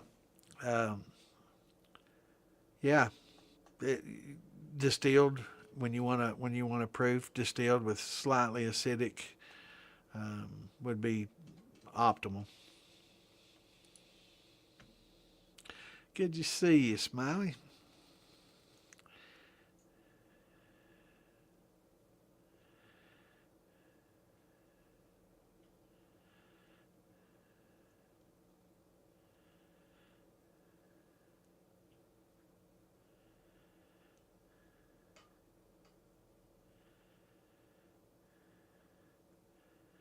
Well, for making your mash, spring water, hands down. Mineral water, great. Anything with those minerals definitely helps because that's what your yeast need and want, and it helps them.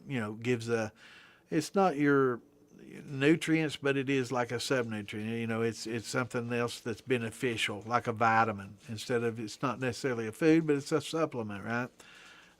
But when you want a proof, it's best to use a distilled.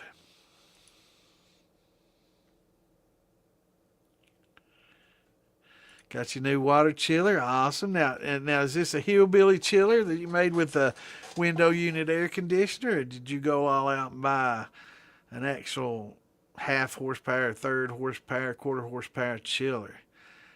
For those that haven't seen it, you can get these window unit air conditioners, and you can take the coils and bend them and like have your air conditioning unit sit on. You have to take it apart, of course, and you have to follow the instructions, but you can literally take these coils, and as long as you don't crimp your copper lines, you have to be very careful how you bend it, but you can bend it down and set it in the water, and it will actually form and create a water chiller, right? And we call it the hillbilly chiller. Now that's the old moonshiner's way, but yeah, they've got some Bever and some other products make some good chillers. I know old Wes, he got he got one of those water fountain that had a chiller built into it, and made his chiller out of that. You know, that's the old hillbilly way, man. Is using ingenuity, creativity to make it work. But yeah, those chillers are pretty nice. That's right. You better believe it. You know, and when the times are hard, you know, cash. What good's cash? Cash is just a piece of paper. It's not going to feed me. It's not going to make me feel better if I'm sick, and it's not going to nourish me, you know, or quench my thirst. So, you know, give me medicine, give me food, give me water, or give me moonshine. You know, that $5 bill ain't doing shit for me. So yeah, there'll be a time, hopefully not, but in hard times you never know. You know, but it is great for bartering. Yeah. Especially with some of these farmers. You know, they like it too. So, you know, you get some corn or some wheat or some rye off of them, you know, tell them, you know, I'm making pretty good stuff with this, and you know, I don't know if you're into it, but you know, maybe we can work out a little deal, because corn's cheap as hell. You give them a quart of liquor, you know, they'll load the corn on you, man. Yeah, yeah, Chris distills. He's a master distiller, so he can make his vanilla extract. That's all he does with it. He doesn't do he'd never drink any of that moonshine. He just makes vanilla extract. Me, I'm a hand sanitizer kind of guy myself.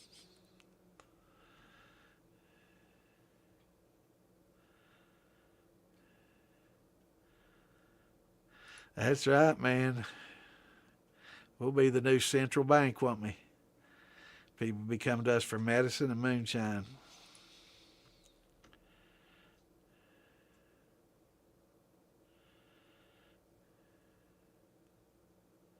Yeah, there you go. I'm behind, like, when at 9:32, 9:53. Damn, I'm 30 minutes almost behind. Well, actually 31 minutes behind.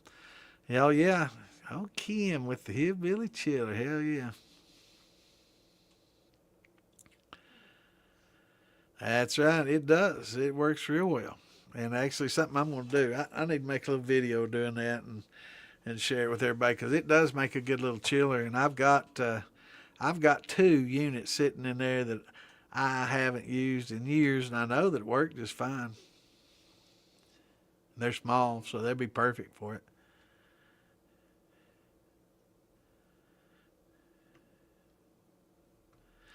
Yo, Kim, she's or he. I don't know. I've got a cousin named Kim. It's a guy, so that's that's one of those names that can be either way. So we don't assume any genders based on that. Yeah, I remember old Kim. Well, he's like my first cousin. Yeah, it's my uncle's kid. So yeah, first cousin. He got a lot of shit in school over that. Kind of like that old country song, "Boy Named Sue." How do you do? Yeah, it's tough on old boy. 190 proof Everclear.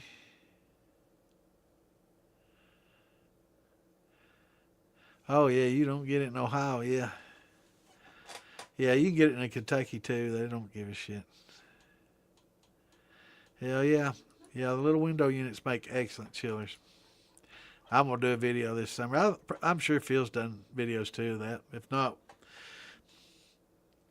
I'm gonna beat him to it, and he's gonna be like, "Damn Santa, he took my idea." Get busy, bro.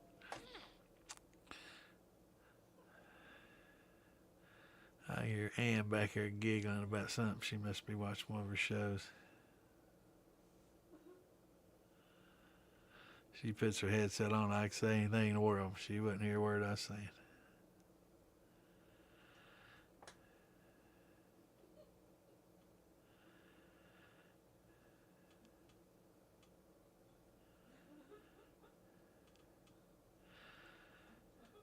Well, I don't know now, Clint.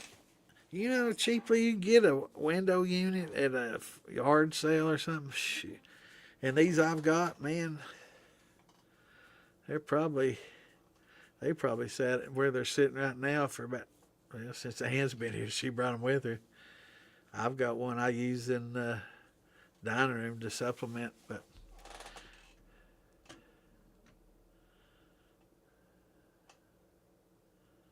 yeah, they're pretty cheap. Sweet gum. Damn, I am behind. I need to scroll through here. I'm gonna do the same thing.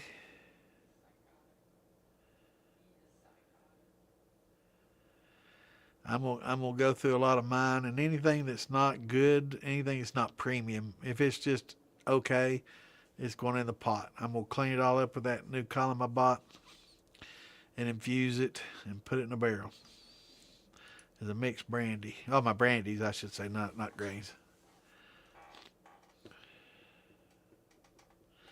Yeah. Arizona. Got a buddy of mine just moved out there. And I got another childhood friend I've known forever that lives out there. He's a big insurance executive with United out there. That's right. I'm not here to make money or try to be somebody. I'm doing it. I enjoy being with everybody. First and foremost, I enjoy getting on here and chatting with everybody on Saturdays and drinking with you and having a good time. Love it. I wish we could all sit around the campfire here at the house and do it every damn weekend. I would if in a good world. I guess we could all party down in the basement here. But it's time and distance kind of pushes us away from each other. But yeah, I love it. That's why I like that Farm to Bottle so much. It's one of my favorite times of the year when we have a festival, and I'd love it if everybody could come, man. We do. We sit around the fire and sit and chat and pass jars and have a good time and laugh and pass for those that smoke, pass a little bit of that around, and up there in Ohio it's legal, so it's a damn good time, man. It's very cool, sitting around the campfire, passing it, and yeah, it would be a lot of jars too, man. It'd be a lot of jars, but for those that come Farm to Bottle, man, it's a lot of fun. You can camp. It's cheap. You don't have to pay $250 a night for a damn, second rate, third, fourth rate hotel room.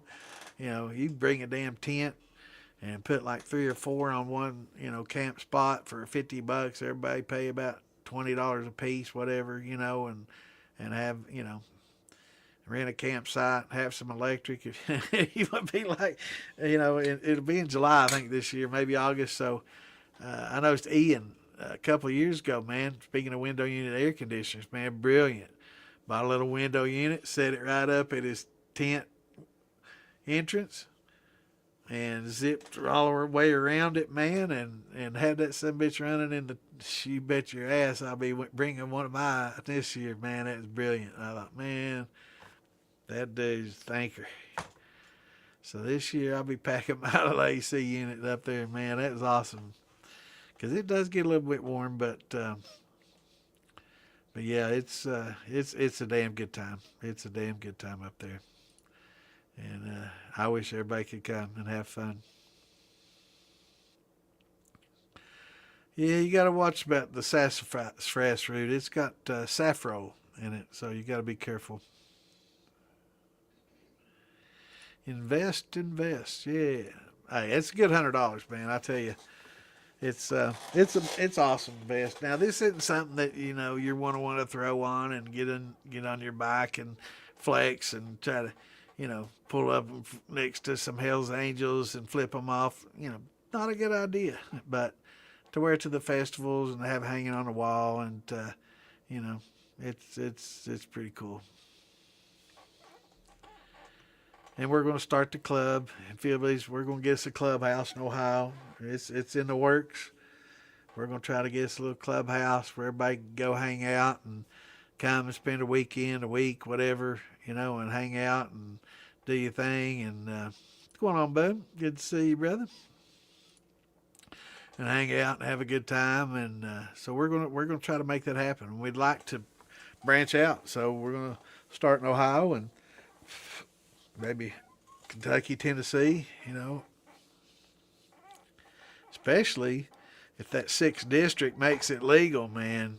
You bet your ass we're gonna have some clubhouses from Michigan, Ohio, Kentucky, and Tennessee in that sixth district.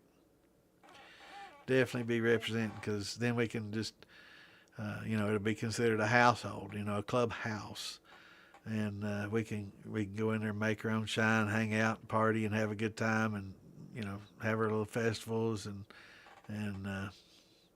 get together on certain times of the year, celebrate different holidays.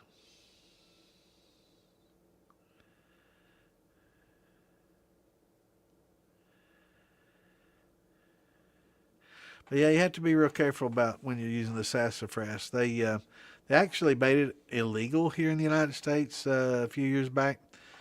Oh, well, been in quite a few, but because of saffron, it's a toxin in there. It's something. Hell, I never knew that. My ancestors, they used sassafras and made tea and used it to help. But at the same time, people made cups out of lead too back in the old days. Just because they did it doesn't mean that it was necessarily safe, right? So a lot of people say, "Oh, that's safe, Phil. They used to do that all the time in the old days." That doesn't mean it's safe, man. I mean, we had kings and queens drinking out of fucking lead cups, right? Or leaded cups. They thought it was safe. They went mad, and they had no idea why they were going mad. And it was because they were fucking getting toxified by the damn cups they were drinking out of.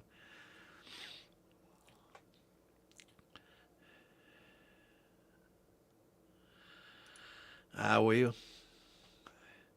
There's Miss Lisa. I'm sorry, I'm only 22 minutes behind now. I'm catching up. There's Miss Lisa. For you newcomers that don't know Miss Lisa, there she is. The Queen of the Northeast. Our tincture and herbalist pro. She knows a lot about different herbs and plants and medicines and tinctures and stuff. Trying to get her to do a show. I guess you and Mark do that. Do y'all do that show still, or need to at least once a month do the Lisa tincture show or something with the herbs, and maybe even just make some short videos doing, talking about each different one and stuff. I love that stuff. And you're knowledgeable. You present well. You should do it. Definitely.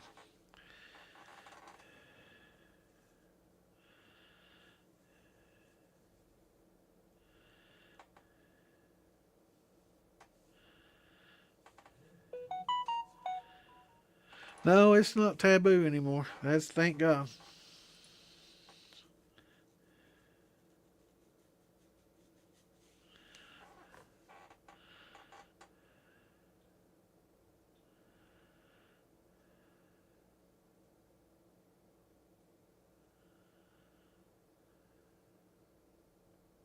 Right, right. Yeah, she's getting ready to get hit by a big snowstorm. Definitely going her way.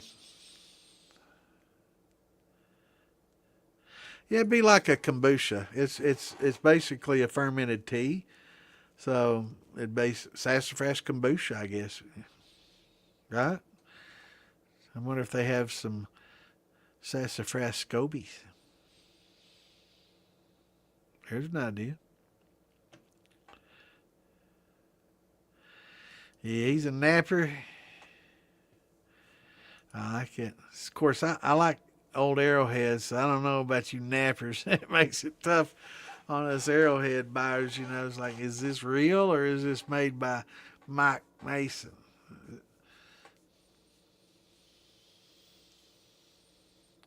Oh, it's coming. It's coming.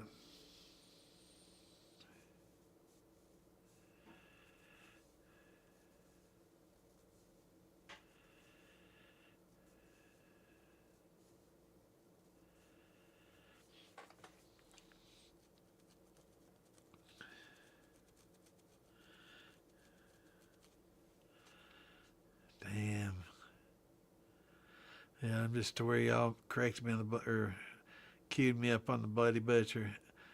Yep. Yeah, between the both of us, we got almost a century of experience. But there's a lot of things that we don't know. We don't know it all, don't profess to, and we don't, if somebody comes in a question and we don't know, we're not too proud that we won't get and Google it and find you a damn answer, right? And when we do, we're not going to go to Reddit or Distiller.org for an answer. We're going to .edu, .gov, reliable scientific sites. So we're not going to get that hearsay shit, or we're just going to say we'll have to research it, right? But you'd be hard pressed to find somebody with more experience, and as long as time wise. Now there are some people that have like Alan Bishop on the show from time to time. He's a professional distiller as well, and Clint worked at a distillery, and love to get Wayne and Amanda on here as well sometime maybe, and chat with them. Both very knowledgeable. I love getting and promote the science and the educational. Um, that's why I started this, and now a lot of other people are falling in, and some people are like, oh, I bet he hates that there's, other people doing educational stuff now like he started, I love it. I'm glad, because I'm not going to be able to do this forever. My mind's starting to slip, and, I'm having to relearn a lot of things that I once knew, which is good. I'm keeping my mind fresh and trying to, but, just like Bloody Butcher, I couldn't come up, it's just little things like that. Hell, a few months ago, I couldn't think of funnel, the funnel, simple things like that. Just, I don't know, mine just starting to get old, I guess. But I love all the educational stuff, so I'm not that way at all. I'm not that kind of person. That's not me. I know there's a lot of people out there that are spiteful and jealous, and no, that's not me. And love it. I love the fact that other people are. As a matter of fact, I've been trying to promote that and get Damon and other people to do more and get more together, more educational podcasts together. Nothing about the shit show. It's not educational though, but it's fun, but it's just not educational. And I like to promote that, and I'd like to get more of it. And any people that love to have Patrick Heist, who wouldn't love to have Patrick Heist come and do a podcast once a week or once a month, and just talk about different topics and stuff. I'm all into it. Be definitely love it.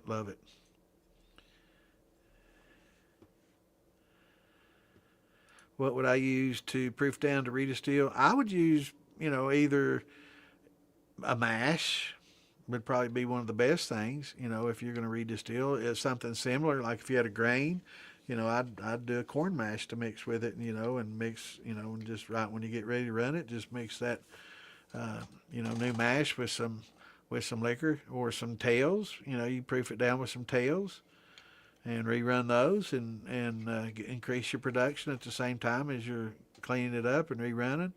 But yeah, either a mash or some tails would be great if you're not using water, or some kind of juice. If it's a brandy, using some juices might be of benefit, to give you a little bit more flavor coming through.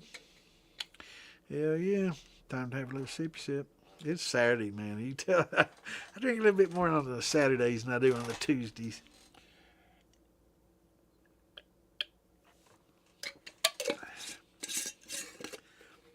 Man, that's so good. That ain't gonna last me long. Look, I'm already halfway through that son of a bitch. And that other one.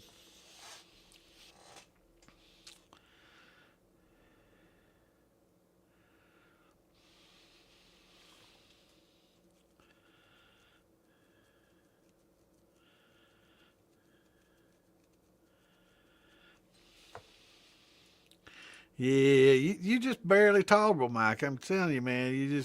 You're right on that edge, man. We love old Mikey here, man. Love having all of you here. Third horsepower.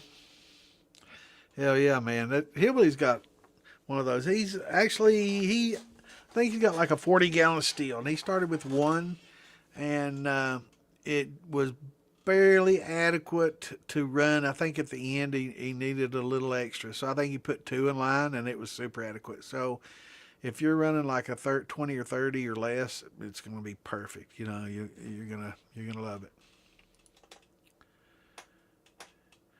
I've often wondered too, some of these grocery stores that have these chillers for like the lobster water and some of these aquarium people that keep their aquariums cold for like cold water species. I'm not sure how well those would work. I'm not sure how many horsepower they would be equivalent to, but yeah, that third bever is nice.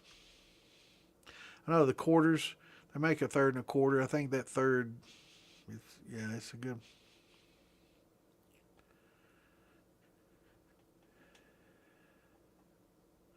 That's right.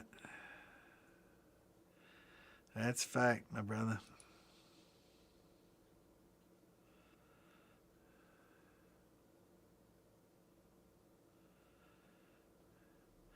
Yeah. Yes, sir. Like me some reflux, Al. Okay.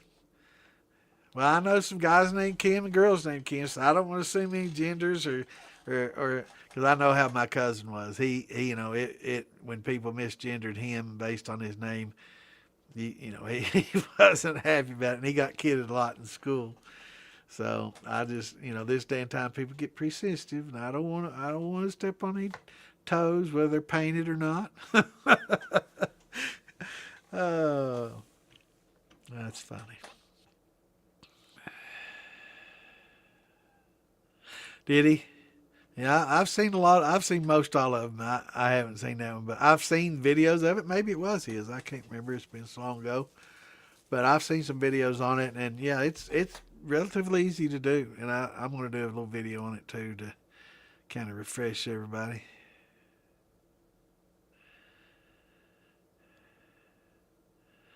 Air cool condenser using a fan, forced air,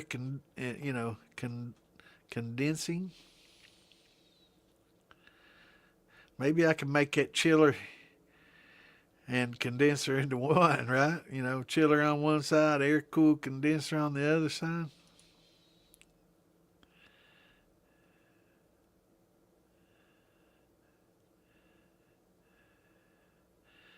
Yep.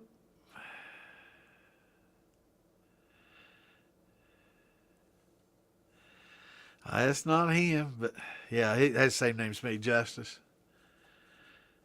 Yeah, it's Michael Bob's boy.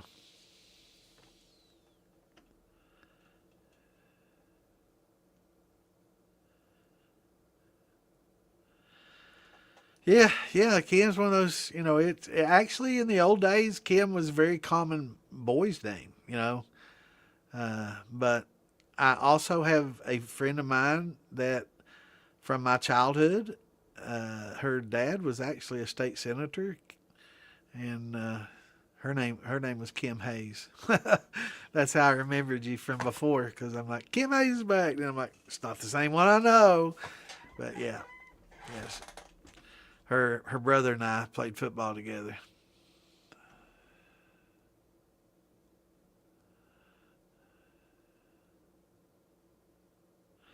Absolutely. And the nutrients is essential for your yeast to eat. It's they have to. It's just like a plant. We talked a little bit about it last week.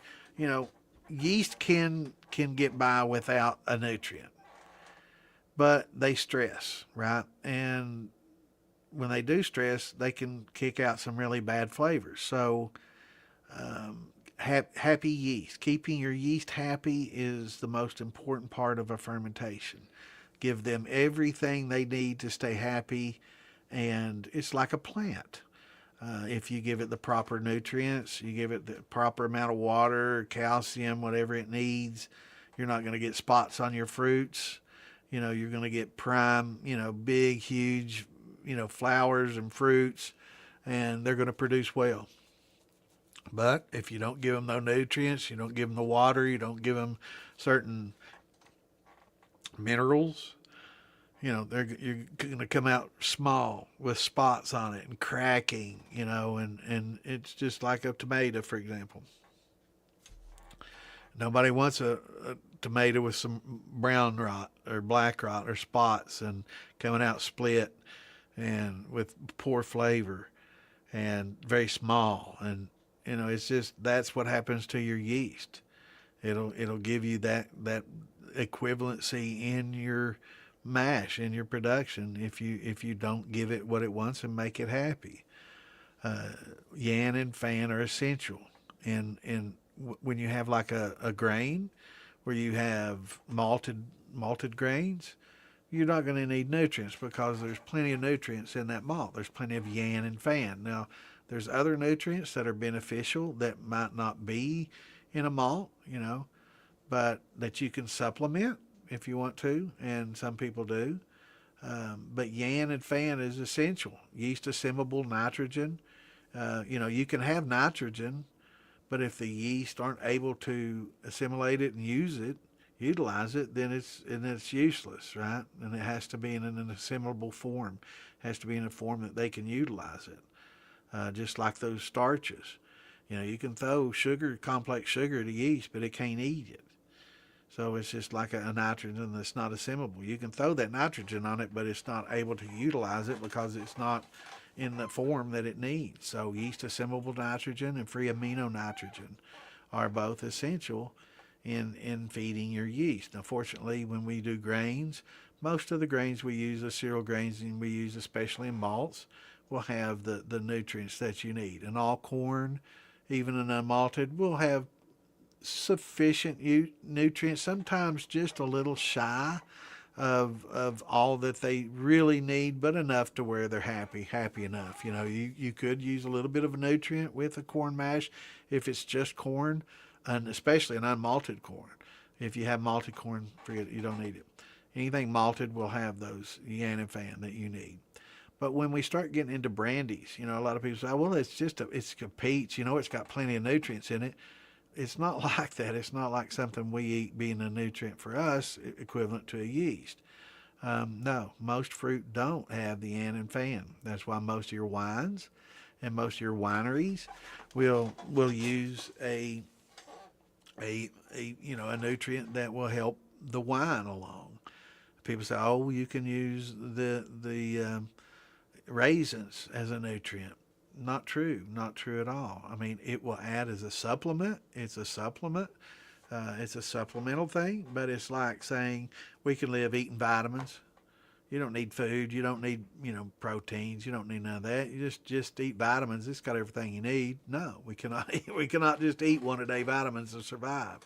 And that's just like the yeast. They can't just survive on supplements alone. So tomato paste is supplements. Raisins are a supplement. There's lots of supplements out there that have some things in there that are very beneficial for the yeast. There's minerals in there that it can utilize, and that's good, and will make it better, and not only will add to the nutrients, but may add to the flavor, like a raisin. Raisins are great for flavor, great for softening it up, and it does have some beneficial nutrients in there, but it just doesn't have that yan and fan. If it did, the wine people wouldn't have spent millions of dollars creating nutrients for their wine fermentations. They wouldn't recommend it, and they wouldn't use it. And they went to great extremes and great expense to create these nutrients that would feed the yeast, that would make their wines taste better and be better and stress the yeast less and make a better wine. And they spent a lot of time and money and research into that, more than I'm willing to spend, so I'm going to take their word for it, right? I'm just going to go on their research instead of creating a laboratory and going through all the same things they did. I'm going to take their scientists' word for it, and I'm going to use some nutrients. Now, we found that there's different nutrients that we can get this Fermade, or these yan and fans from. Fermade, Fermax, Fermo. Will give you those yan and fans that you need.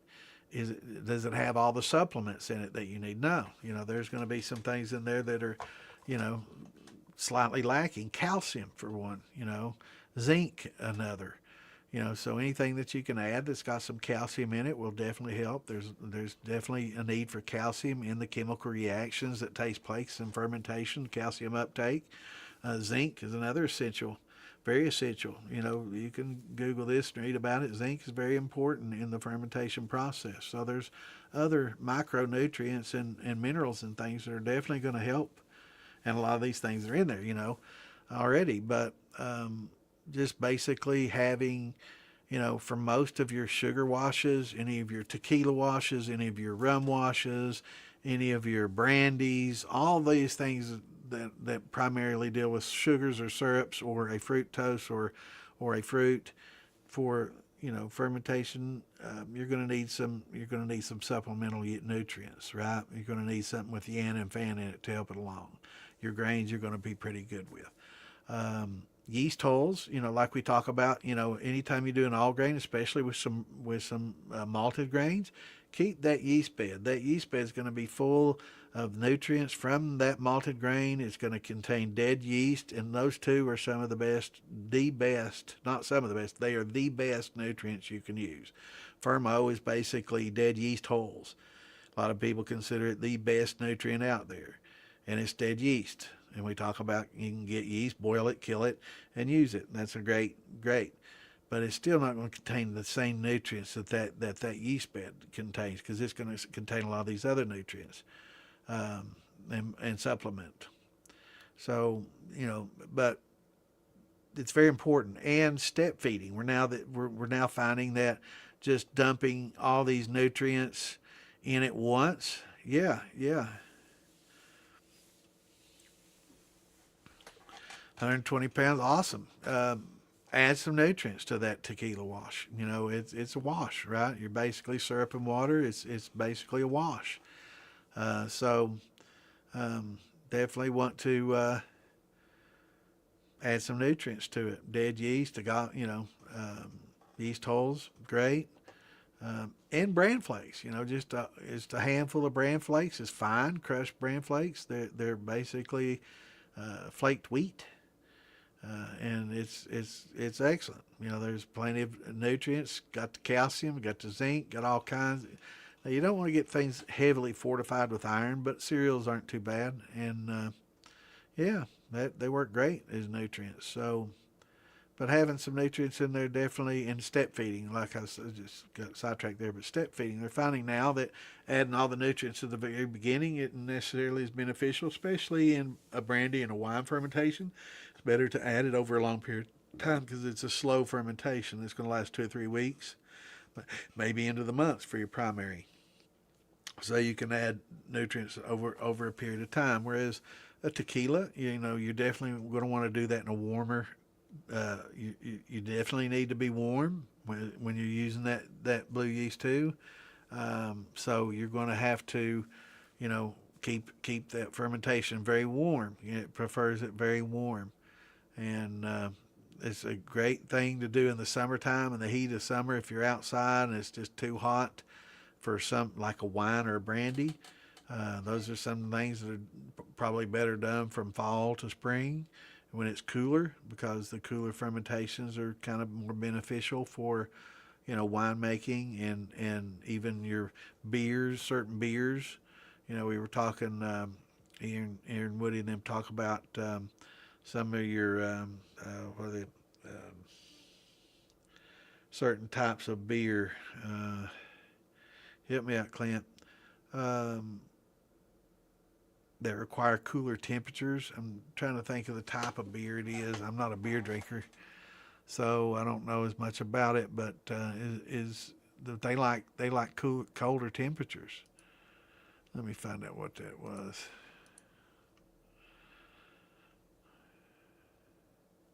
What type of beer am I thinking here?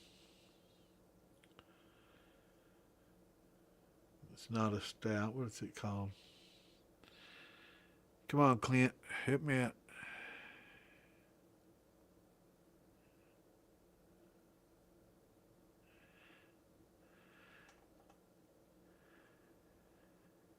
Lagers. Yeah. Thanks, Clint. Where's Johnny tonight? We don't have him in here. Where's JJ at? He'd known that. But yeah, like lagers. Yeah, they like the cooler temperatures. So, you know, like in the wintertime, it's a good to use like a lager yeast if you're making a grain thing, you know, so you can do, kind of use your yeast that prefer the temperatures that you are. But yeah, yeah, thank y'all for helping me on that. But yeah, lagers, um, it's great for cooler temps. So when you do those tequilas, make sure you keep it good and warm because they definitely prefer the heat, and that's why I like doing that in the summer. You know, is the best time to do it.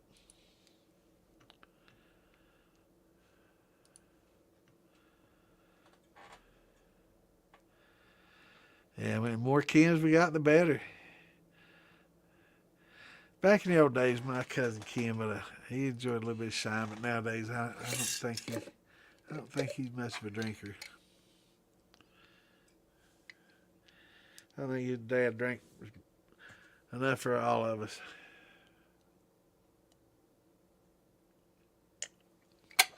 Old Bob, Uncle Bob was a genius, man. He as a teenager, he invented the bug zapper back in probably the 1940s. My family grew up on a farm. They had a farm and a little post office, a little general store and post office. They sold a lot of goods, farm goods, and had a little post office there. And it's before a fish trap dam put in and bought all their land up and displaced them. But he hated them horse flies, man. He hated those some bitches, and they had a light up on the barn above the barn door, and he noticed all them damn horse flies that like to congregate around that light. So he rigged up a mesh screen and separated it with little pegs of wood and put it on a switch. Now this is like a 13-year-old kid did this back in the 40s, long before there's ever a bug zapper. And put it right up around that light, like two little cages, one inside the other, right? And electrified that thing and made the first bug zapper ever. This same uncle, back in the 80s, when Tandy had these TRD or something, I don't know, Tandy computers, he created probably one of the first computerized metal cutters. And he made it with pulleys and motors and a computer program, and he could follow a template with this, and the motors and everything would scale it up or down and cut up to 1-inch steel based on that template. And he made big money selling that patent, and lived pretty much on that and a few other patents that he did. He's very inventive. I guess that's where I get a lot of my inventive nature from. But he had several patents under his belt. Never worked a hard day of his life, Well, he worked hard. He was an electrician and by trade, and he was a genius, man. He was a true hillbilly ingenuity kind of guy, man. Very, very brilliant. If he would have gone to a place like NIT, man, he could have built rocket ships, man. He was just so smart, yeah, and a good person too. But yeah, he invented that bug zapper as a child, and everybody'd marvel over it. Oh my, that's the smartest thing ever. Hell, maybe 20 or 30 years before one came out, really, he didn't get a patent that one. But yeah, he had several patents, and he taught himself how to program computers. He never had any formal education whatsoever. He learned how to program computers. This is crazy, man. He was brilliant. He was a very brilliant man.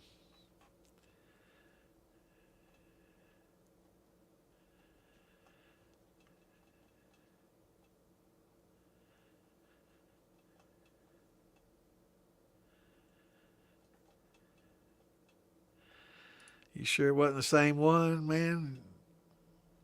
Just saying.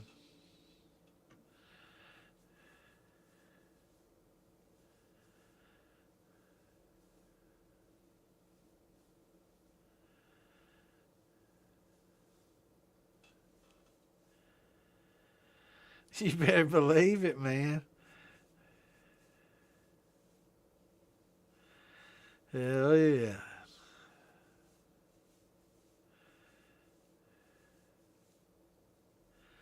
Yeah, the new sassafras, they found out a way to remove the sassafras. So and you have to look at it. I mean, it may be sourced from something else, but they did find a way to remove the saffron. But it was illegal for a long time. And but I did read where it's now permitted again. But there is a specific method that you have to follow to remove that specific compound that's toxic. Yeah, it's legal again. Yeah, but yeah, there's a way that you can remove that saffron. Monday nights, do y'all still do the tincture thing, or is it just yeah? I have to say, after doing a couple of podcasts and three with the shit show, I have to give Ann some time, and I catch a lot of the podcasts, but it's usually delayed. But I wasn't sure if you and Mark were still doing that or not.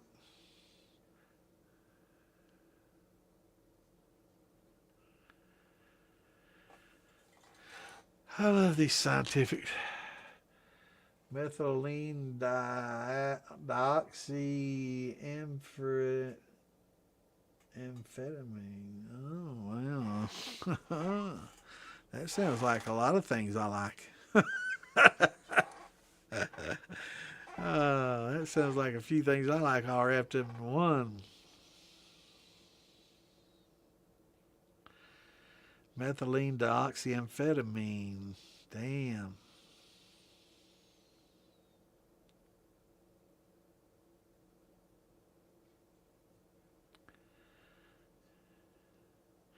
Do you get all the credit, man? It's all about Mikey.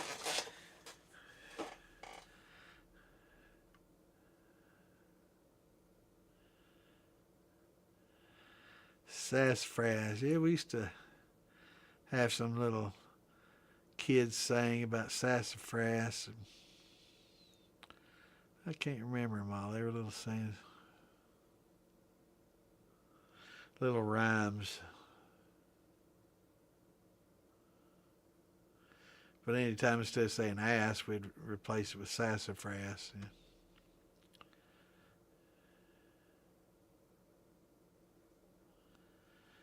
Synthetic banana brandy. I'll take your word for it. I've tasted some of those brandy. What is it that there's a bottle of banana flavorings, and it's not bad, but I'm not sure if it's synthetic. Suffering succotash sassafras. Yes, indeed.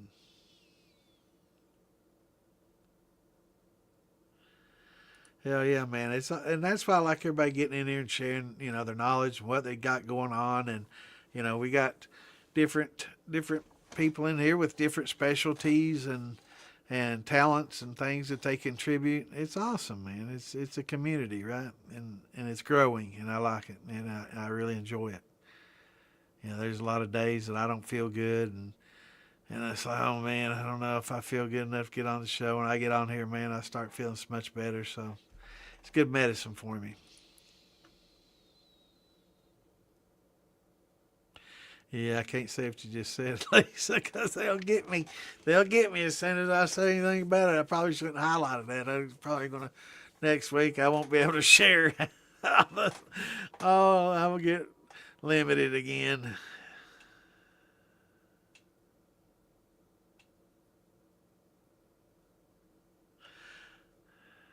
It's Mike that does the napping.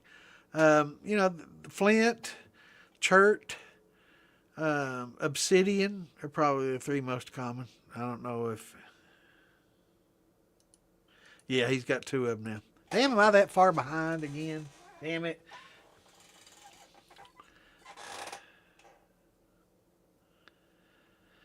Yeah, they got them still. You got to go to the finer places. Yeah, the Krogers and Myers don't have those anymore. You got to go to the Whole Foods. Flint Obsidian Church. There you go.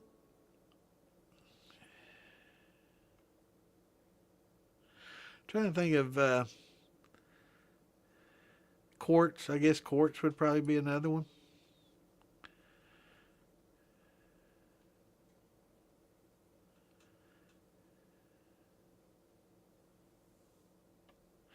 Yeah, I've got a buddy of mine that uses a double boiler. In fact, he's a admin on Rock Gut Moonshine. He's an admin, co-admin along on Rock Gut Moonshine with me. But Michael Melrose, for those that you don't know, the wild man with the mohawk. I don't know if he has that mohawk anymore, but he's a wild man. But yeah, he used a double boiler and distills on the grain using a double boiler. Double boiling is also a great way to cook your grains if you don't want to steep. It's an excellent way to cook your grains and get that good conversion. You know, it's actually better than steeping, but a lot of people don't have two big pots that they can, set up like that. But if you do and you can, absolutely. And there it is, conversions using large jack. Yep. Bain Marie's. Yeah, you were talking about that last week. Yep. Why is that highlighted? What in the hell? Why is steam driven highlighted in blue? I don't understand.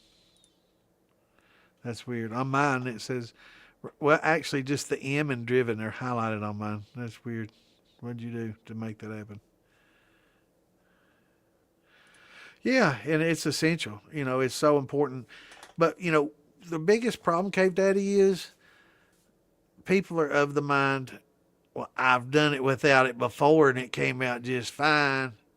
That's what I get when I talk about nutrients to some people. I've done it before without it and it comes out just fine. And I get that look too. And it's like, I didn't say you had to have it. I said in order for it to be optimal and best, it's best to have it. Yeah, you can stress the fuck out of your yeast and they can cannibalize each other and you can get through the fermentation without it. But it's going to taste like shit, pretty much like this jar you just fucking handed me, and that's really what I want to tell them. But, sometimes I just have to bite my tongue, and be a nice person and be better. But, it's tough sometimes when people come at you like that. And then you're just trying to help people and they come at you, well, I've been doing it X amount of years and I ain't never had no nutrient. Mine's just fine. And I'm like, yeah, I've tasted your shit before and no, it isn't. But I'm not going to say that to them. I'm like, yeah, well, you don't have to, you don't have to, you don't have to use those nutrients. It's you can stress your yeast and they can eat themselves and you can get through that fermentation and you can create alcohol. I mean, that's what you're doing. You're creating alcohol and it's just not good. But I don't want to browbeat anybody. I'm just trying to help people that are willing to take the knowledge and run with it. I wasn't born with it. I'm not trying to act like I'm the key holder of knowledge. I've learned it the same way, the hard way, and learning from others, helping me, and I'm just trying to share the knowledge. I'm not the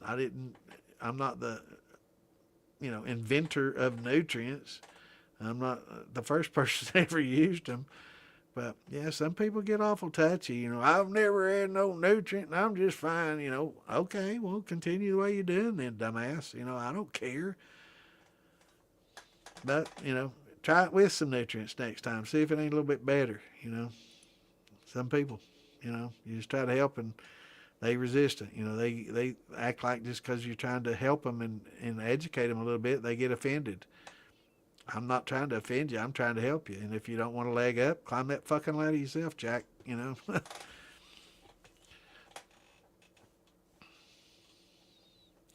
well water's great and it can be horrible. Well water can be some of the best water you use and it can be some of the worst depending on where you're from. Where I grew up in Eastern Kentucky, that well water is so full of iron in most places. Everybody that has a drip, leaky faucet or something, you'll see orange. You'll see orange in the bathtub. You'll see that iron. And there's so much iron in the water there.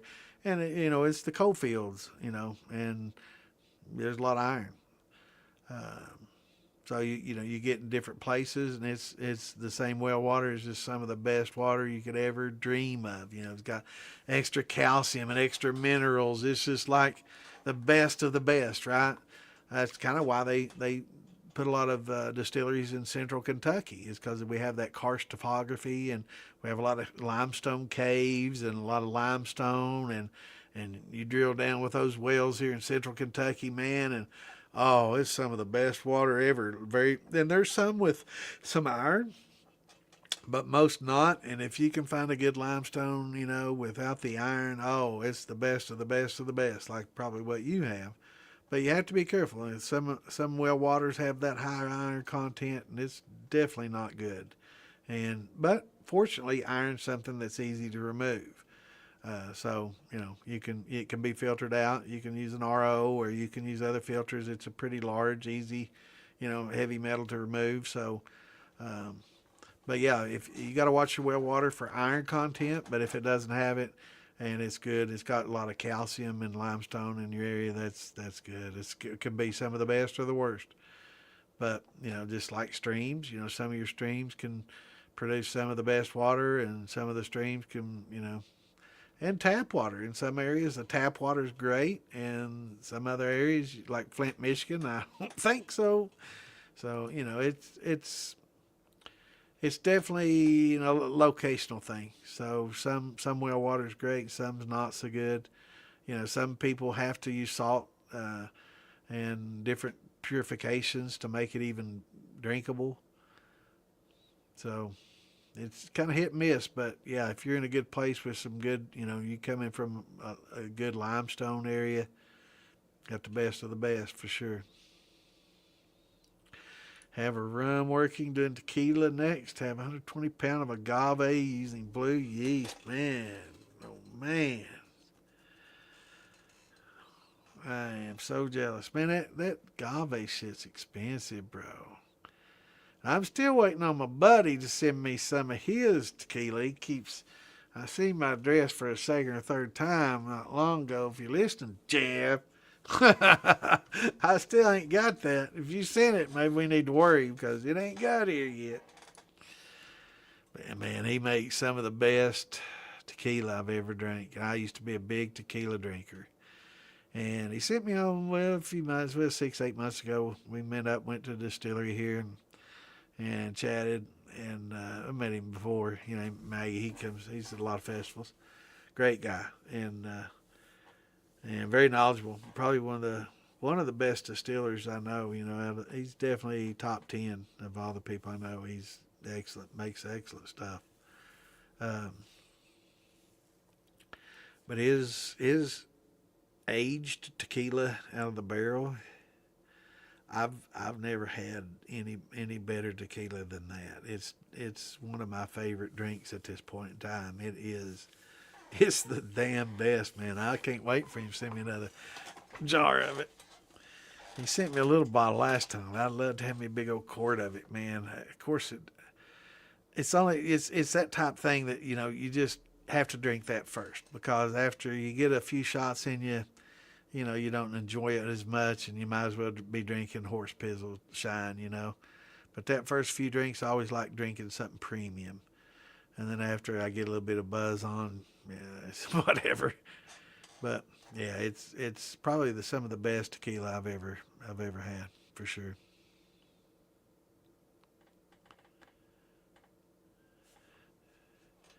Excellent stuff. He could definitely put that in a jar and sell it for sure. Definitely bottle that up and sell it. In fact, I think there's some distilleries that are trying to get him to come work for them. And I'm way behind. It does. Yeah, Raisin Bran works great. Those raisins soften things up. They add a supplemental nutrient. The bran adds that yan and fan. It's great. It is really good. And the raisins work well. It's just they're not enough alone.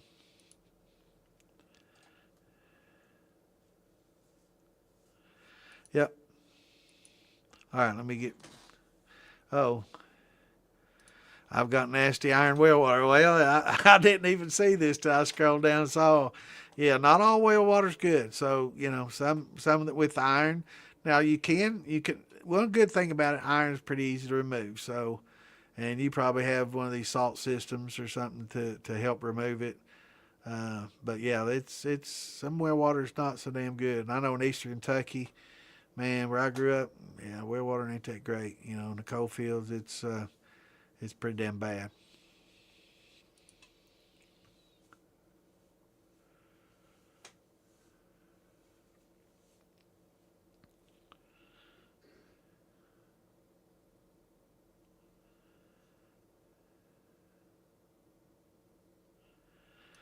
Well, you'll know. I mean, you can take it in and get it tested. You know, I think that I mean, in most counties, they'll do some free testing, especially if you're on a well. They'll test it for free to make sure health departments and things will test it and make sure that it's free. Some charge a little bit of a fee, maybe $10 or something. It's not much, if anything. Most do it for free. They do here, or used to. But but yeah, you can have it tested just for just say I want to make sure this is good potable water, and also concerned about iron content, and they can let you know. Just don't tell them why.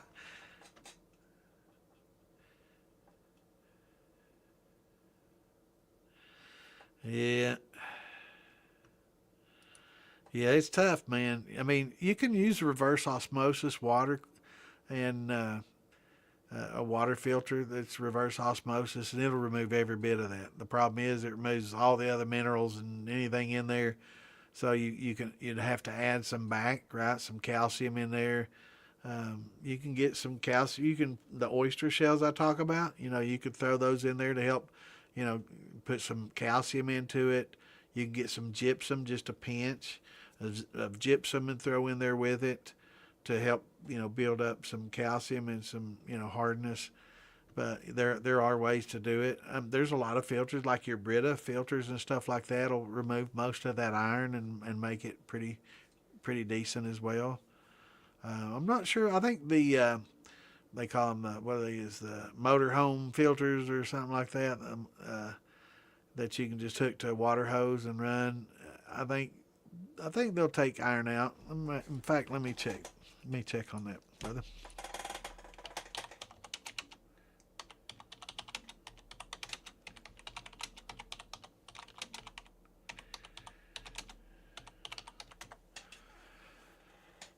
Yeah, yes, yeah. Specific motorhome water filters can remove iron, but standard cheap inline filters also fail to remove the dissolved ferrous iron, and that's really what you're concerned mostly about. To effectively remove iron rust and prevent staining, you need special multi-stage iron-specific filtration, such as a clear 20 RV, yeah, RV filters. Clear 20 RV iron filters have some specialized resin cartridges, multi-stage system that'll remove that. Again, also reverse osmosis. If that gets too expensive, I'm not so sure about these multi-stage. I'm not sure how expensive those will get, but if it will do it and it's pretty cheap, it'd probably be something good to have on your sink, where you get your tap water. It's fine to bathe in water that's got iron. It's perfectly fine to flush it down the commode. It's not going to hurt you, in those ways. But for drinking water, for cooking, and for shine making, put one of those little three-stage systems or something like that under your sink. Might just be a good thing, right?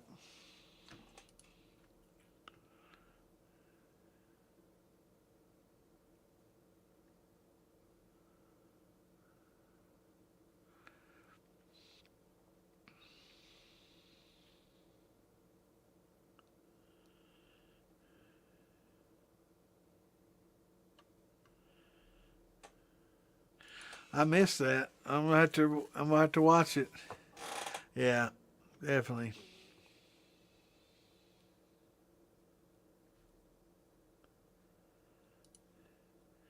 Definitely. Anything educational, man, I'm all about.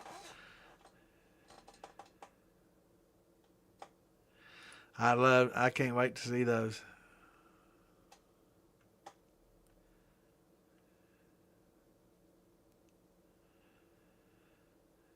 Yeah, anything you got educational like that, tell Damon, put that 101 page, because anything educational I want on there.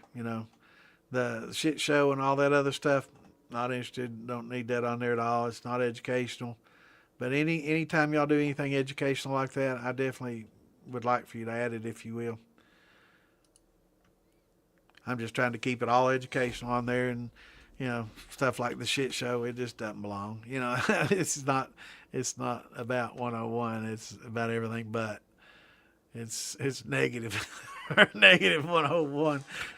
Uh, but yeah, anytime y'all do anything educational like that, and it's on the Moonshine Militia, tell Damon to put it on the 101.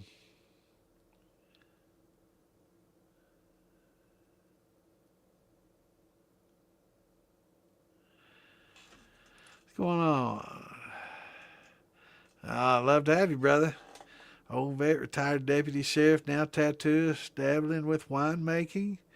Think I'm going to switch to the still. Actually, do both. Some of your wines that don't work out as a good wine can sometimes turn into pretty damn good brandies. And that's basically what I do with a lot of my wine failures. They don't always work. Wine, last 10 years, I've really gotten into making wines and stuff. When I was younger, I wasn't interested in beer and wine. I liked whiskey and bourbon. That was my big thing, and tequila. And I was basically, more of a straight drinker, like straight whiskey, bourbon, shots of tequila. I wasn't big into mixed drinks. Certain ones were okay. And it was good to socialize, every time you don't just want to hammer down shots, right? But, and I never was big into wine. I know a lot of the gals back in the day, like the Boone's Farm, the Tickle Pink and all that. We'd drink that, and the only reason I ever drank it is because they liked it, and I could tolerate it, and we'd go out and drink and get drunk and have fun, that was all fun. But as I started getting older, drinking the hard stuff gets a little harder on you, and started enjoying more wine, and it's really started getting into wine and learning more about wine making, and it definitely made me a much better brandy maker, and I really do enjoy a lot of wines, and I've made some really good wines. My family was surprised, when I first brought some wine to the Christmas party when we all got together. But yeah, I brought some wine that I made. I've been aging about 6 months to a year. And want to see everybody. They're all like, oh boy, here we go. This is gonna suck. And they're like, okay, because they're wine connoisseurs, right? They like fine wine, and they're snobby about their wine. And they're like, okay, we're going to have to choke this down. They're holding their nose. They didn't, but they might as well have, right? And after they took a slip, they were like, oh, well, this is actually good. Well, this is, when somebody's, well, this is actually good. Their expectations wasn't very high, right? I'm like, oh, well, thanks. You don't have confidence in me. But they drank some of the cherry wine, and hell, they were loving it, right? They were like, damn, this is good. You need to, you can sell this. And the cherry wine was really top notch. And then I made some white wine called Sweet Heat. And it was a sweet white wine that was high proof and a little astringent then, not so much now. It's really good now. But some strawberry champagne and all these different things, and they're like, wow, you made these? Like, well, yeah. And they're like, man, I really wasn't expecting it to be this damn good. And some of them were pretty high proof, so they all started getting a little bit silly on it, and they're like, wow, this is great. And the plum wine, all of it went over really well. So it's pretty rewarding, especially when you can surprise your friends and family, and especially the snobs that like the finer things and the finer wines. They scoff at a lot of stuff, and they'll brutally honest. They're like me. They'll tell you exactly what you think, whether you want to know or not. And they're like, wow, this is much better than I expected. And I'm like, well, that's the backhand compliment I wasn't expecting, but knowing my family, it's just the way we are. Nothing but perfection ever, is good enough. but that's what drives us all to be better and do better, right? And that's what they were always intended to do with their constructive criticism. But yeah, it's a lot. It's very rewarding, and I love drinking the wines now, and especially have a big steak, break out a bottle of red and have it with the steak, and it's awesome. And then in a couple of few years, it just gets better, and it's like, wow, this was great a few years ago, man, and it's lost that astringency, and now it's got so much flavor, and it's esterified and matured, and it's so good. Now, not all fruits will do that. Grape wines will. That's why I like really working with grapes, because it just gets better and better.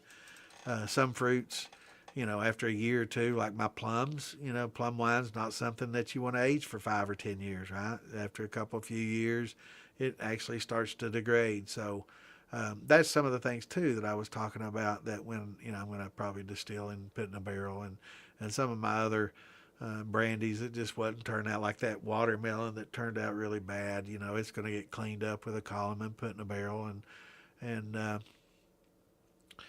but yeah, it's good to do both. You don't have to just switch from one to the other. You can still do both. And take your wine failures and make them brandy winners.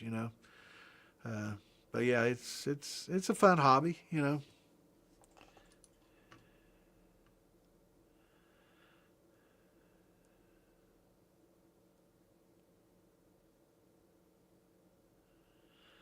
And actually, there's some metal ones. I've seen some copper and some actually some old metal. And people say, "Oh, that's modern. That's like in the 1900s, late 80s." No, they actually used some metal way back. Pretty interesting. And I think it's in Michigan, in Michigan, Minnesota, in that general area there. Illinois maybe.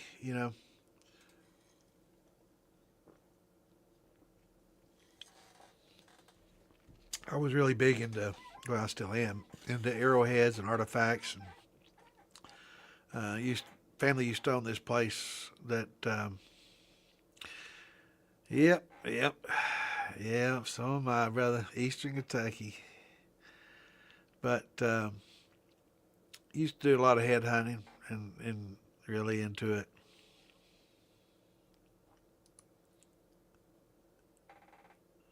Yeah, modern glass, like beer bottle bottoms. They nap those out, make some fine looking pine needle tea. Miss Lisa probably tell you about that. I know Clint and some of the others here have done it. I've never fooled with it much. I've never been big gin drinker, and never been big on the juniper type flavors. And damn, it's 11 already. And the juniper type flavors and all that. But yeah, it's there's a lot more people doing it now. A lot of people making some kombucha and fermented pine needle teas. And it's just steeping. It's just basically steeping and then fermenting.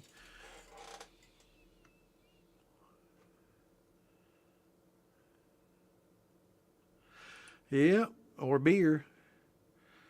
Yep. That's why some of your best distillers basically are winemakers and beer makers, right? Because they understand the fermentation process much better than somebody that's just a distiller. A distiller is just somebody that takes whatever's given to them, puts it in a still, and runs it, right? That's what a distiller does. But a winemaker and a beer maker, they're the ones that make the mash and makes it something worth putting into that still. So, you can be a master distiller, but you're going to have to be a master beer and winemaker before you're going to be able to put anything into that still that's going to make it work right. So, got to focus on that, because all the work goes into the wine and the wort. Yeah.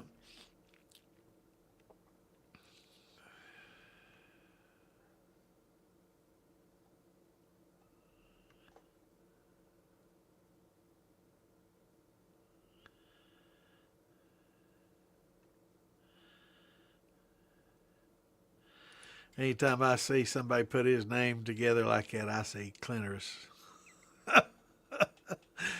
Clinterus. Uh,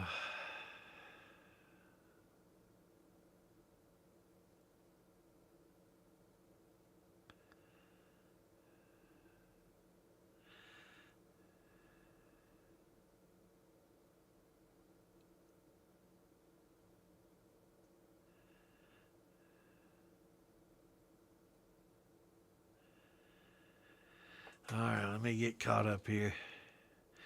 Hey, everybody's back. What's going on, James? James Gray. Every time I see it, I think about that artist. There's an artist out there, kind of a, not abstract, but he uses a lot of colors. Very, very world renowned artist. Yeah, sometimes that's the case. In Eastern Kentucky, if you drill too deep, you'll hit gas. And, it's like, damn, well, I wanted a water well, but now I'm making 10,000 a month on gas. You drill deep enough back home, you'll hit some gas. And that's almost considered a bad thing when you're trying to drill for water. It's like, well, I wanted water, but now we got a gas well. So we're gonna put a well on it and start selling gas. Yeah, we're artisans, man. We are artisans.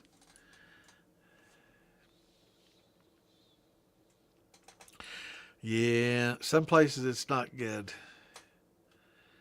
Some places really, it's horrible. I feel for you too, man.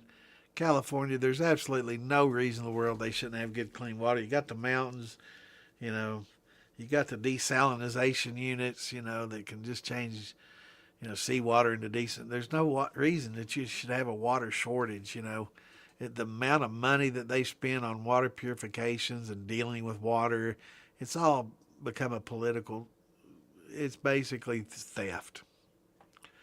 And I'm not saying one party or the other. I think both parties have done it, and many different parties have been in charge, and it's always been that way. But there's desalination units that can make water perfectly fine. You've got aquifers running up and down. It's you got, you know, it's crazy. You send a lot of water out into the ocean that could need to create reservoirs, right? Yeah, it's crazy. Yeah, water, Florida, it's mixed the same way. You got aquifers down there in Florida that people are paying big money to, ask Nestle. Nestle just bought a big property with an aquifer that has some of the cleanest water in the country. And then 20 miles from that, you got an area that's got the worst. It's just hit and miss there. But here, the thing about Kentucky is in Kentucky, there's more running water than any other state in the continental U.S. The only one that has more is Alaska. So really, Kentucky, it's a secret, but it's got some of the cleanest and some of the most, the most running water of any state in the continental U.S. Now, Eastern Kentucky, it's kind of hit and miss because of the coal mining. The coal mining is dug deep into the earth, and it's unlocked a lot of heavy metals and minerals and things. I don't know if a lot of you have read, there's a product when coal's burnt and it's used, that produces a thing called coke. And it's just basically coal that comes out after it's burned. It doesn't just burn up and go away. There's a remnant left, kind of like a charcoal, but it's a leftover byproduct of coal, and it's coke. And they used to store this stuff in huge, areas. And, it's not so good for the water. But now, guess what? They're finding that there's a lot of the metals and stuff that they're needing for a lot of this battery making and for a lot of the batteries, and there's a lot of that in this actual coke. So a lot of the places that have stored that are now rich because they now have a lot of the metals that are needed for producing a lot of these lithium and other type batteries that are used in some of these electric cars and stuff. So, yep. Yeah, you can put them in line. But that three stage, it has a resin in it that's specifically designed for this iron. And I think that would help you out, DW.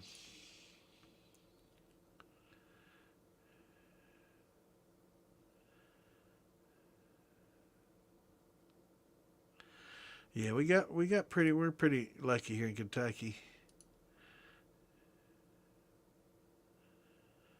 And right, different filters for different processes, right? So, like that one had the resin specifically designed for moving, iron and other heavy metals. Some people, some cities have great tap water, but they put chloramine in there, and it's not chlorine, it's chloramine. And this doesn't degas; it stays in your water, and it's not so good. A lot of other places put a lot of fluoride in their water, and they're finding that's not so great. It might be beneficial for your teeth and all that, but it's not so beneficial. So there's different filters that remove it all. But as far as I know, for reverse osmosis, if you just want to get rid of all the fucking bullshit and get just pure water, um, reverse osmosis does that. But at the same time, it's not the best water to drink because you're not getting any minerals or benefit from a lot of the minerals and stuff that are in the water. So you can add the good stuff back to it, um, and you probably should with an RO. But if it's yeah, up there probably got good water. We got really good water, most places. But Eastern Kentucky not so.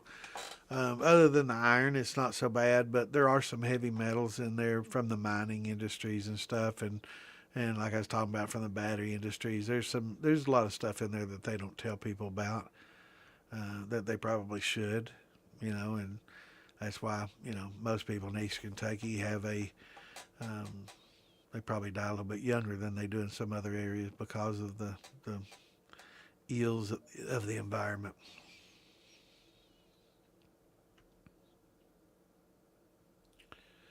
Yeah, I think it's on Morgan's on the Monday one. That's Morgan's Moonshine one.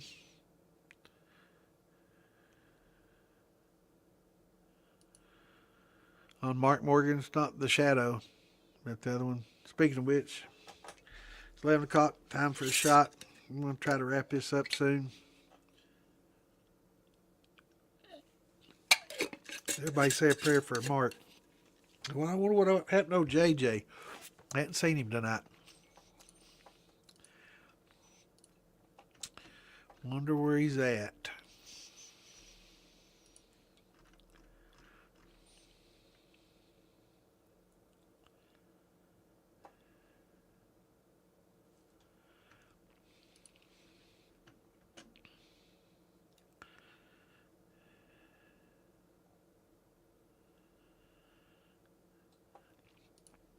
Yep. Yeah, that's definitely not what you want.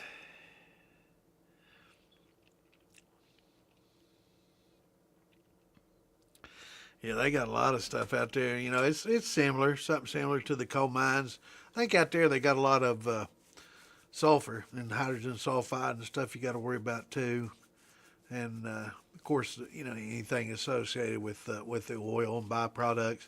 Eastern Kentucky with that coal, a lot of sulfur as well, iron and heavy metals, and lithium and other heavy metals. Like I said, for that battery making, so some of these sites that they've been dumping this coke is they found we now have some of the best reserves for making batteries ever. We were wanting to buy Greenland and all these other things, and now they found out just through a little bit of research is wow, all these basic garbage sites we've been dumping all this coke and coke. It's spelled COKE. It's a byproduct of burnt coal. You can research it, but it has a huge amount of these heavy metals in it, the minerals that are used for making these batteries. So a lot of these people that have been, storing it and now they're rich.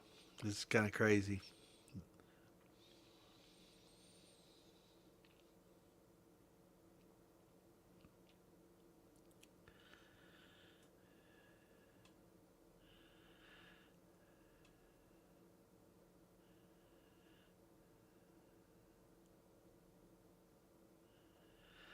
Yep.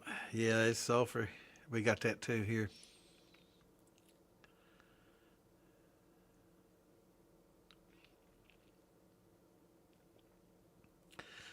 Got some mead. Awesome. Yeah, that's good stuff. Buddy Mike gave me some money shine. Old Mike gave me some money honey shine not too long ago. It's a distilled mead, and It's pretty good. He's been at it for a little over a year now. Good guy. And doing good. It was really good for a year in. I mean, not the best I've ever had by any stretch, but for somebody doing it for a year, pretty advanced. Pretty good.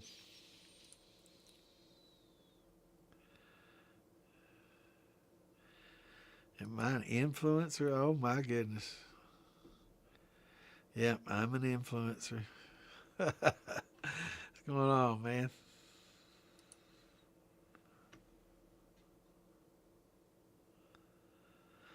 I wish I got paid what some of these influencers do. I'm not made the first penny at it. I'm the worst influencer out there, I guess.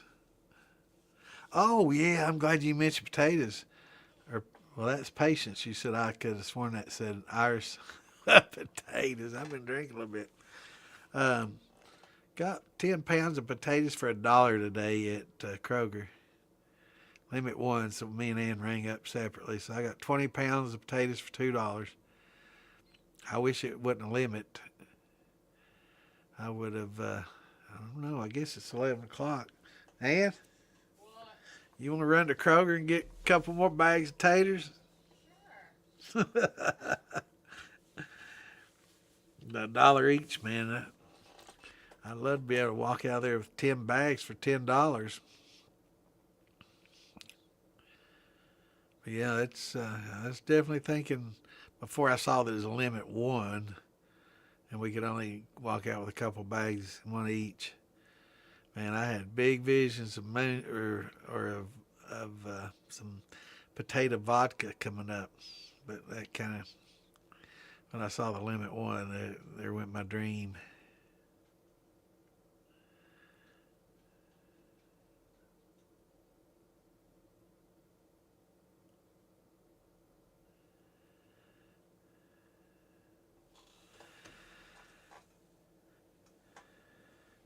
Pine needle soda, yep.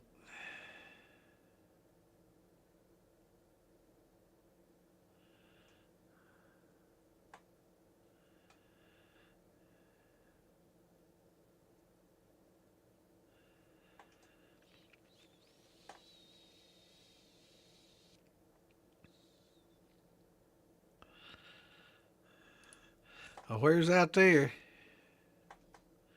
Oh, I'm sure. Hey, I tell you what.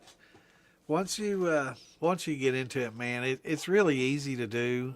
Once you learn to make proper cuts, if you can make a decent wine and a decent beer, or a decent mash, I mean, we can show you how to do the basics and make you, you know, some good. As good about a white dog as you're going to make, and put it in a barrel or put it on some oak staves or some chips and age it properly.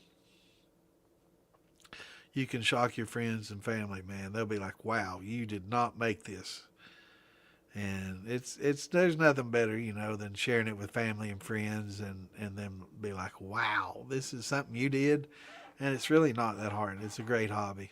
It is. It's a great hobby. And I think it's going to the Supreme Court, so hopefully we can, it's legal in some states, kind of like the marijuana thing where it's, some states it's totally illegal. Some states it's medicinal only. Some states it's recreational, right? So um, hopefully this works about the same way, and I'm sure it probably will, as it should. But yeah, I mean, as long as we keep it in our home, do it in our home, we're not hurting anybody. We can make our own wine and beer. Why can't we? They won't even allow freeze distillation, right? So it's not just putting it in a pot and boiling it. They're saying no to. They're saying you can't make wine, put it out in the cold and allow it to freeze and pull the water out of it, which fortifies it, right, and makes it stronger just by freezing the water and being able to remove the water from it that way. They consider that distillation. Bullshit. So it's not about safety anymore. It's about proof and pennies. And that's what it boils down to as far as tax goes. It's pennies. And they waste a hell of a lot more than they ever get from any kind of liquor that we'd make. There's so much waste in the system. So hopefully we can get it to where it's legal in all 50 states to do it in the home. And, But this, you know, this court case going through the 6th district, you know, it's very pivotal because it includes Kentucky, and you can bet your ass every distillery and every big distillery in Kentucky is going to be pumping money into the lawyers to get it. No, we can't have it. We can't have people making their own, right? Even though I still go to the liquor store and buy mine, you know, I buy top shelf bourbon. You know, I can't make that. I don't have the patience to let it sit for 10 years. You know, I can't do that. You know, I mean, I guess I could start today, and by the time I'm 70, I could be sipping on. I just don't have that time and patience, and I don't think I'll probably live that long. So, you know, I'll still buy some top shelf bourbon. Get that old Caliche Rock.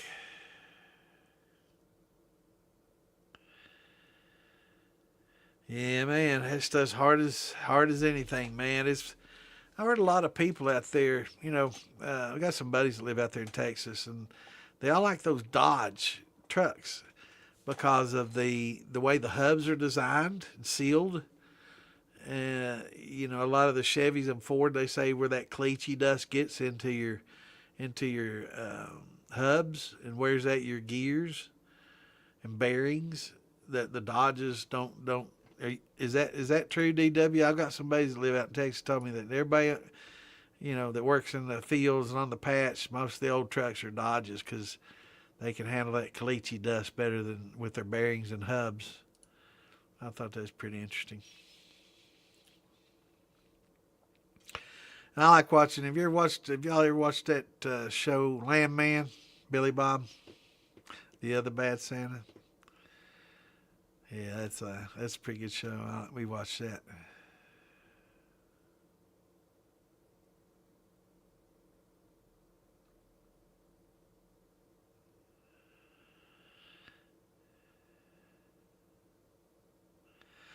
Just piece together.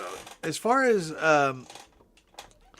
we have a coke plant from Birmingham, how many loads of coal to it? Hell yeah, man. That's you know what I'm talking about. That shit's got all kinds of good metals in it, brother. But yeah, you can get these online, or you can use a beer keg, or you can build or have somebody build you a copper steel.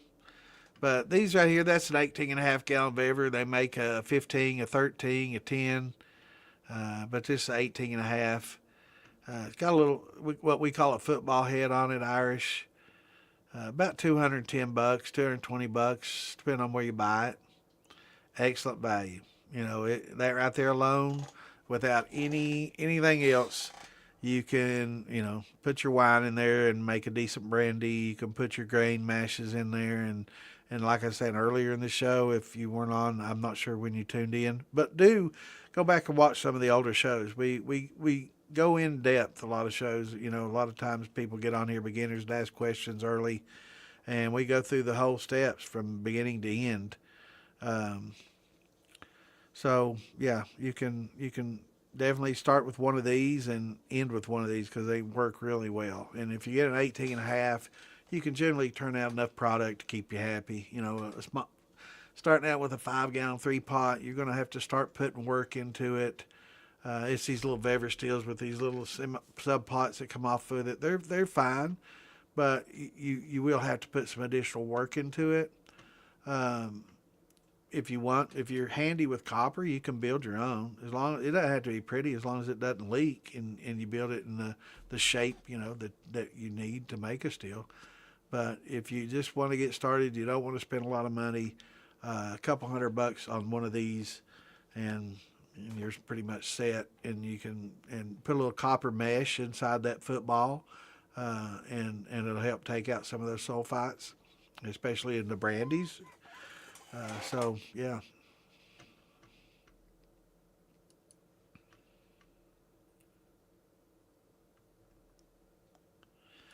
Where can you get 2-inch copper pipe for the column on your keg steel? Looked all over my local town. You don't have to have copper pipe. You can, let me show you a picture of what you need. You can use stainless steel pipe, And then you can use a copper mesh inside of it. Since it's a 2-inch, you know, you're pretty much able to add this to it. And you can add that right there. Let me hide the chat. So this is basically, let me hide your comment. This is 2-inch. You can come straight off your keg, straight into this. You see the cutaway there on that first section of spool? That's just a cutaway, so that's really not cut out. That's just where they've got some copper mesh in there. Now that's loosely fitted copper mesh. And you can see in the bottom where it's got that little circle on the left there where it shows there's a little piece that's welded in there. And that just keeps that copper mesh from falling down into your pot, right? So you can set that on a keg. You can set it on top of this Vever. You can take off that football, which is more of a brandy whiskey head, and put a column on here. And this has got a deflagmator, or a deflamator, depending on how you want to pronounce it. It's deflamator. And you can use it, condense, and turn out some pretty high proof.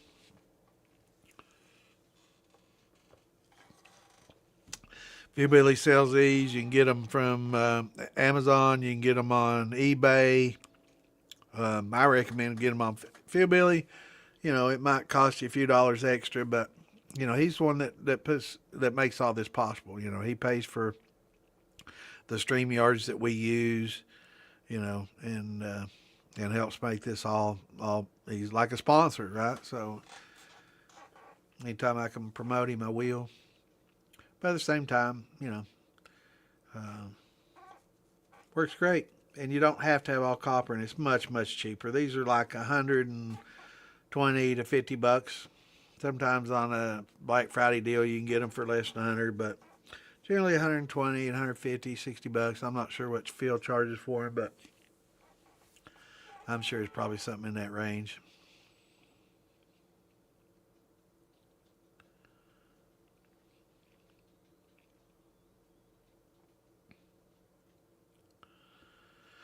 Yeah, you know, anywhere you can put copper in the vapor path, it's going to be beneficial, Rizzy.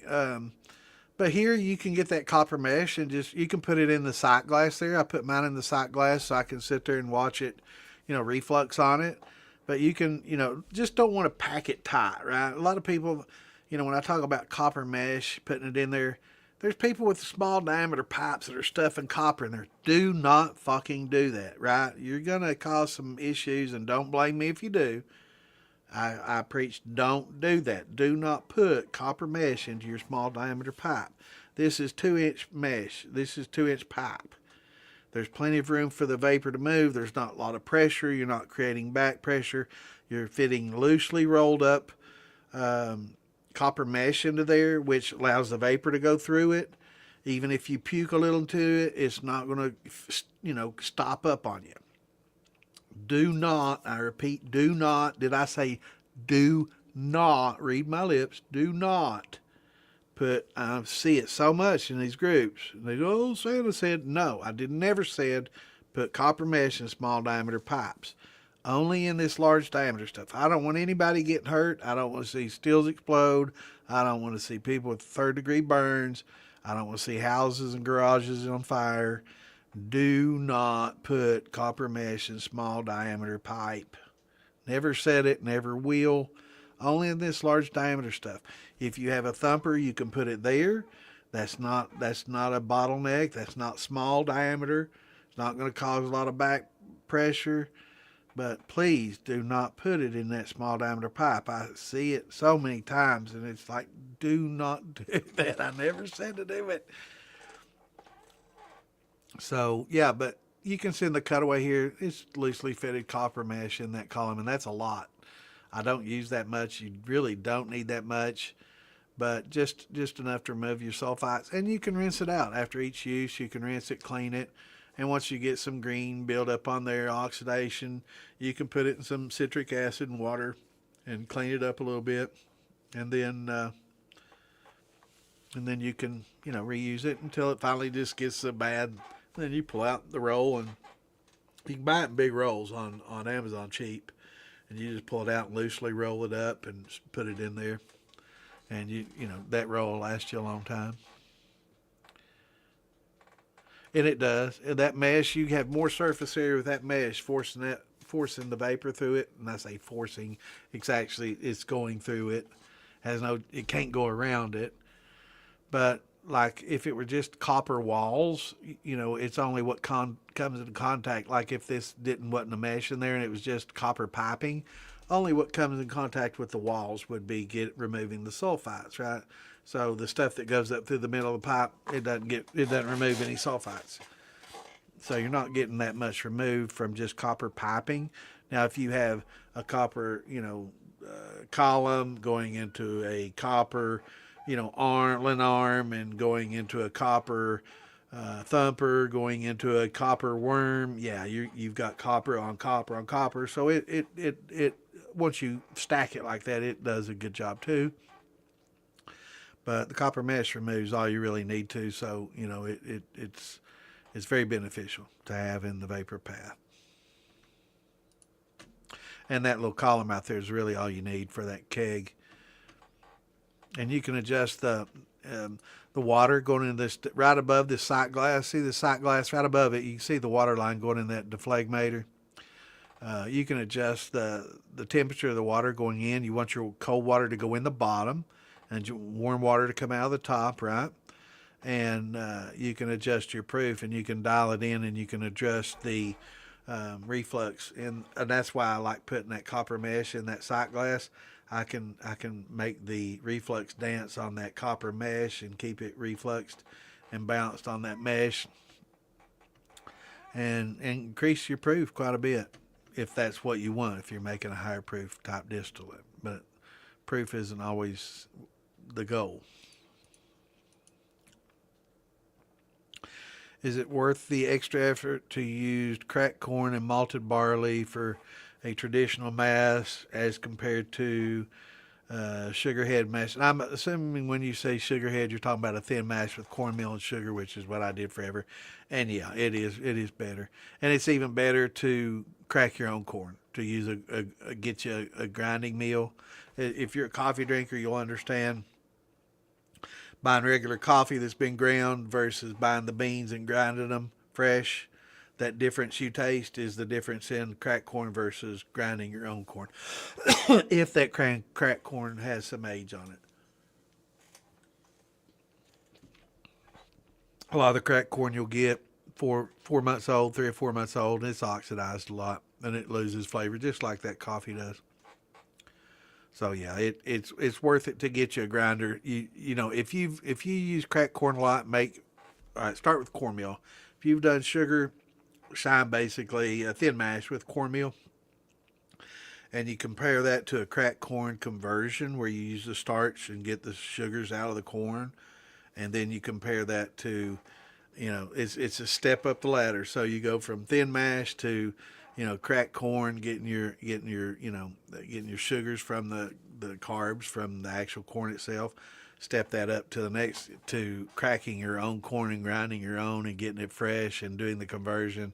It's the top notch, and you will take a difference in each step. It gets more flavorful and smoother.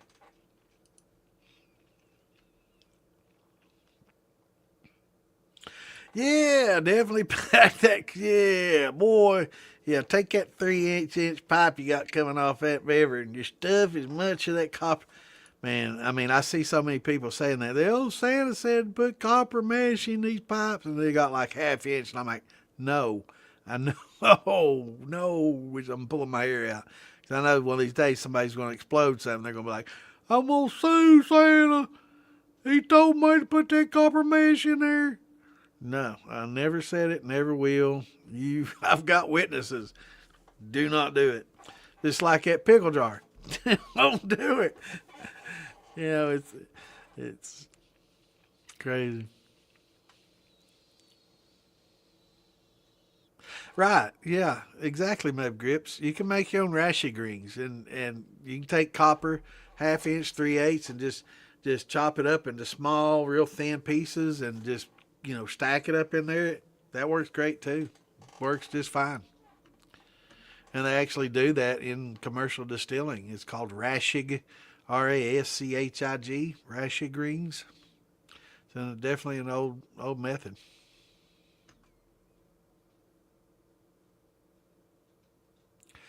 Yeah, what he's talking about is like taking a 1/2 inch copper pipe and just like a ring you put on your finger. You make really thin ones. Just cut them really thin as you can, and just make lots of them. Just thousands of tiny little rings, and pack them in there. That makes, it's a lot of surface area, and it makes a lot of rings. Sure, works well. Called Raschig rings. Or back set. That's good. I've never thought about that, Clint. That's right. Yeah, you could use back set instead of just citric acid.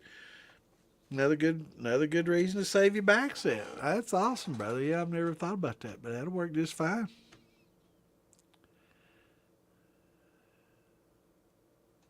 Yeah, it is getting about that time, brother.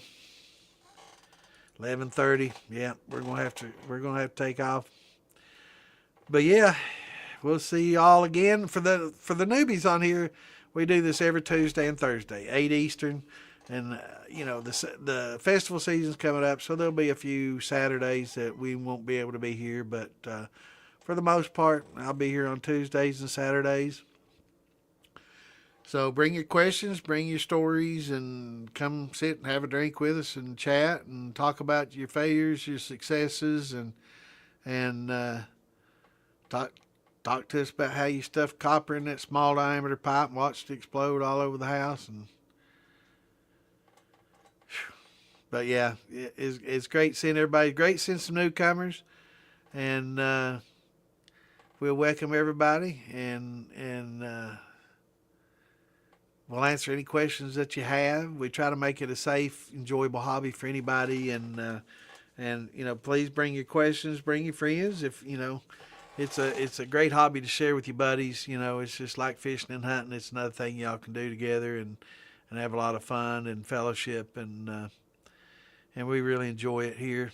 So definitely great having y'all. So definitely tune in, same place every Tuesdays and Saturday, 8 Eastern.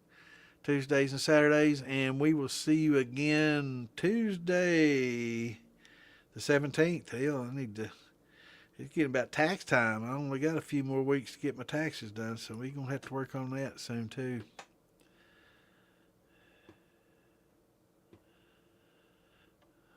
All right. Yeah. Do you want Clint juggling in the background while we do it? Yeah, that's what we need. Good night, everybody. We'll see y'all Tuesday. Until then, have a great weekend. Peace out. Shine on. Love y'all. Thanks for tuning in. Share us with a friend. Make sure you hit that like and subscribe button. And we'll see you Tuesday. Till then, peace out.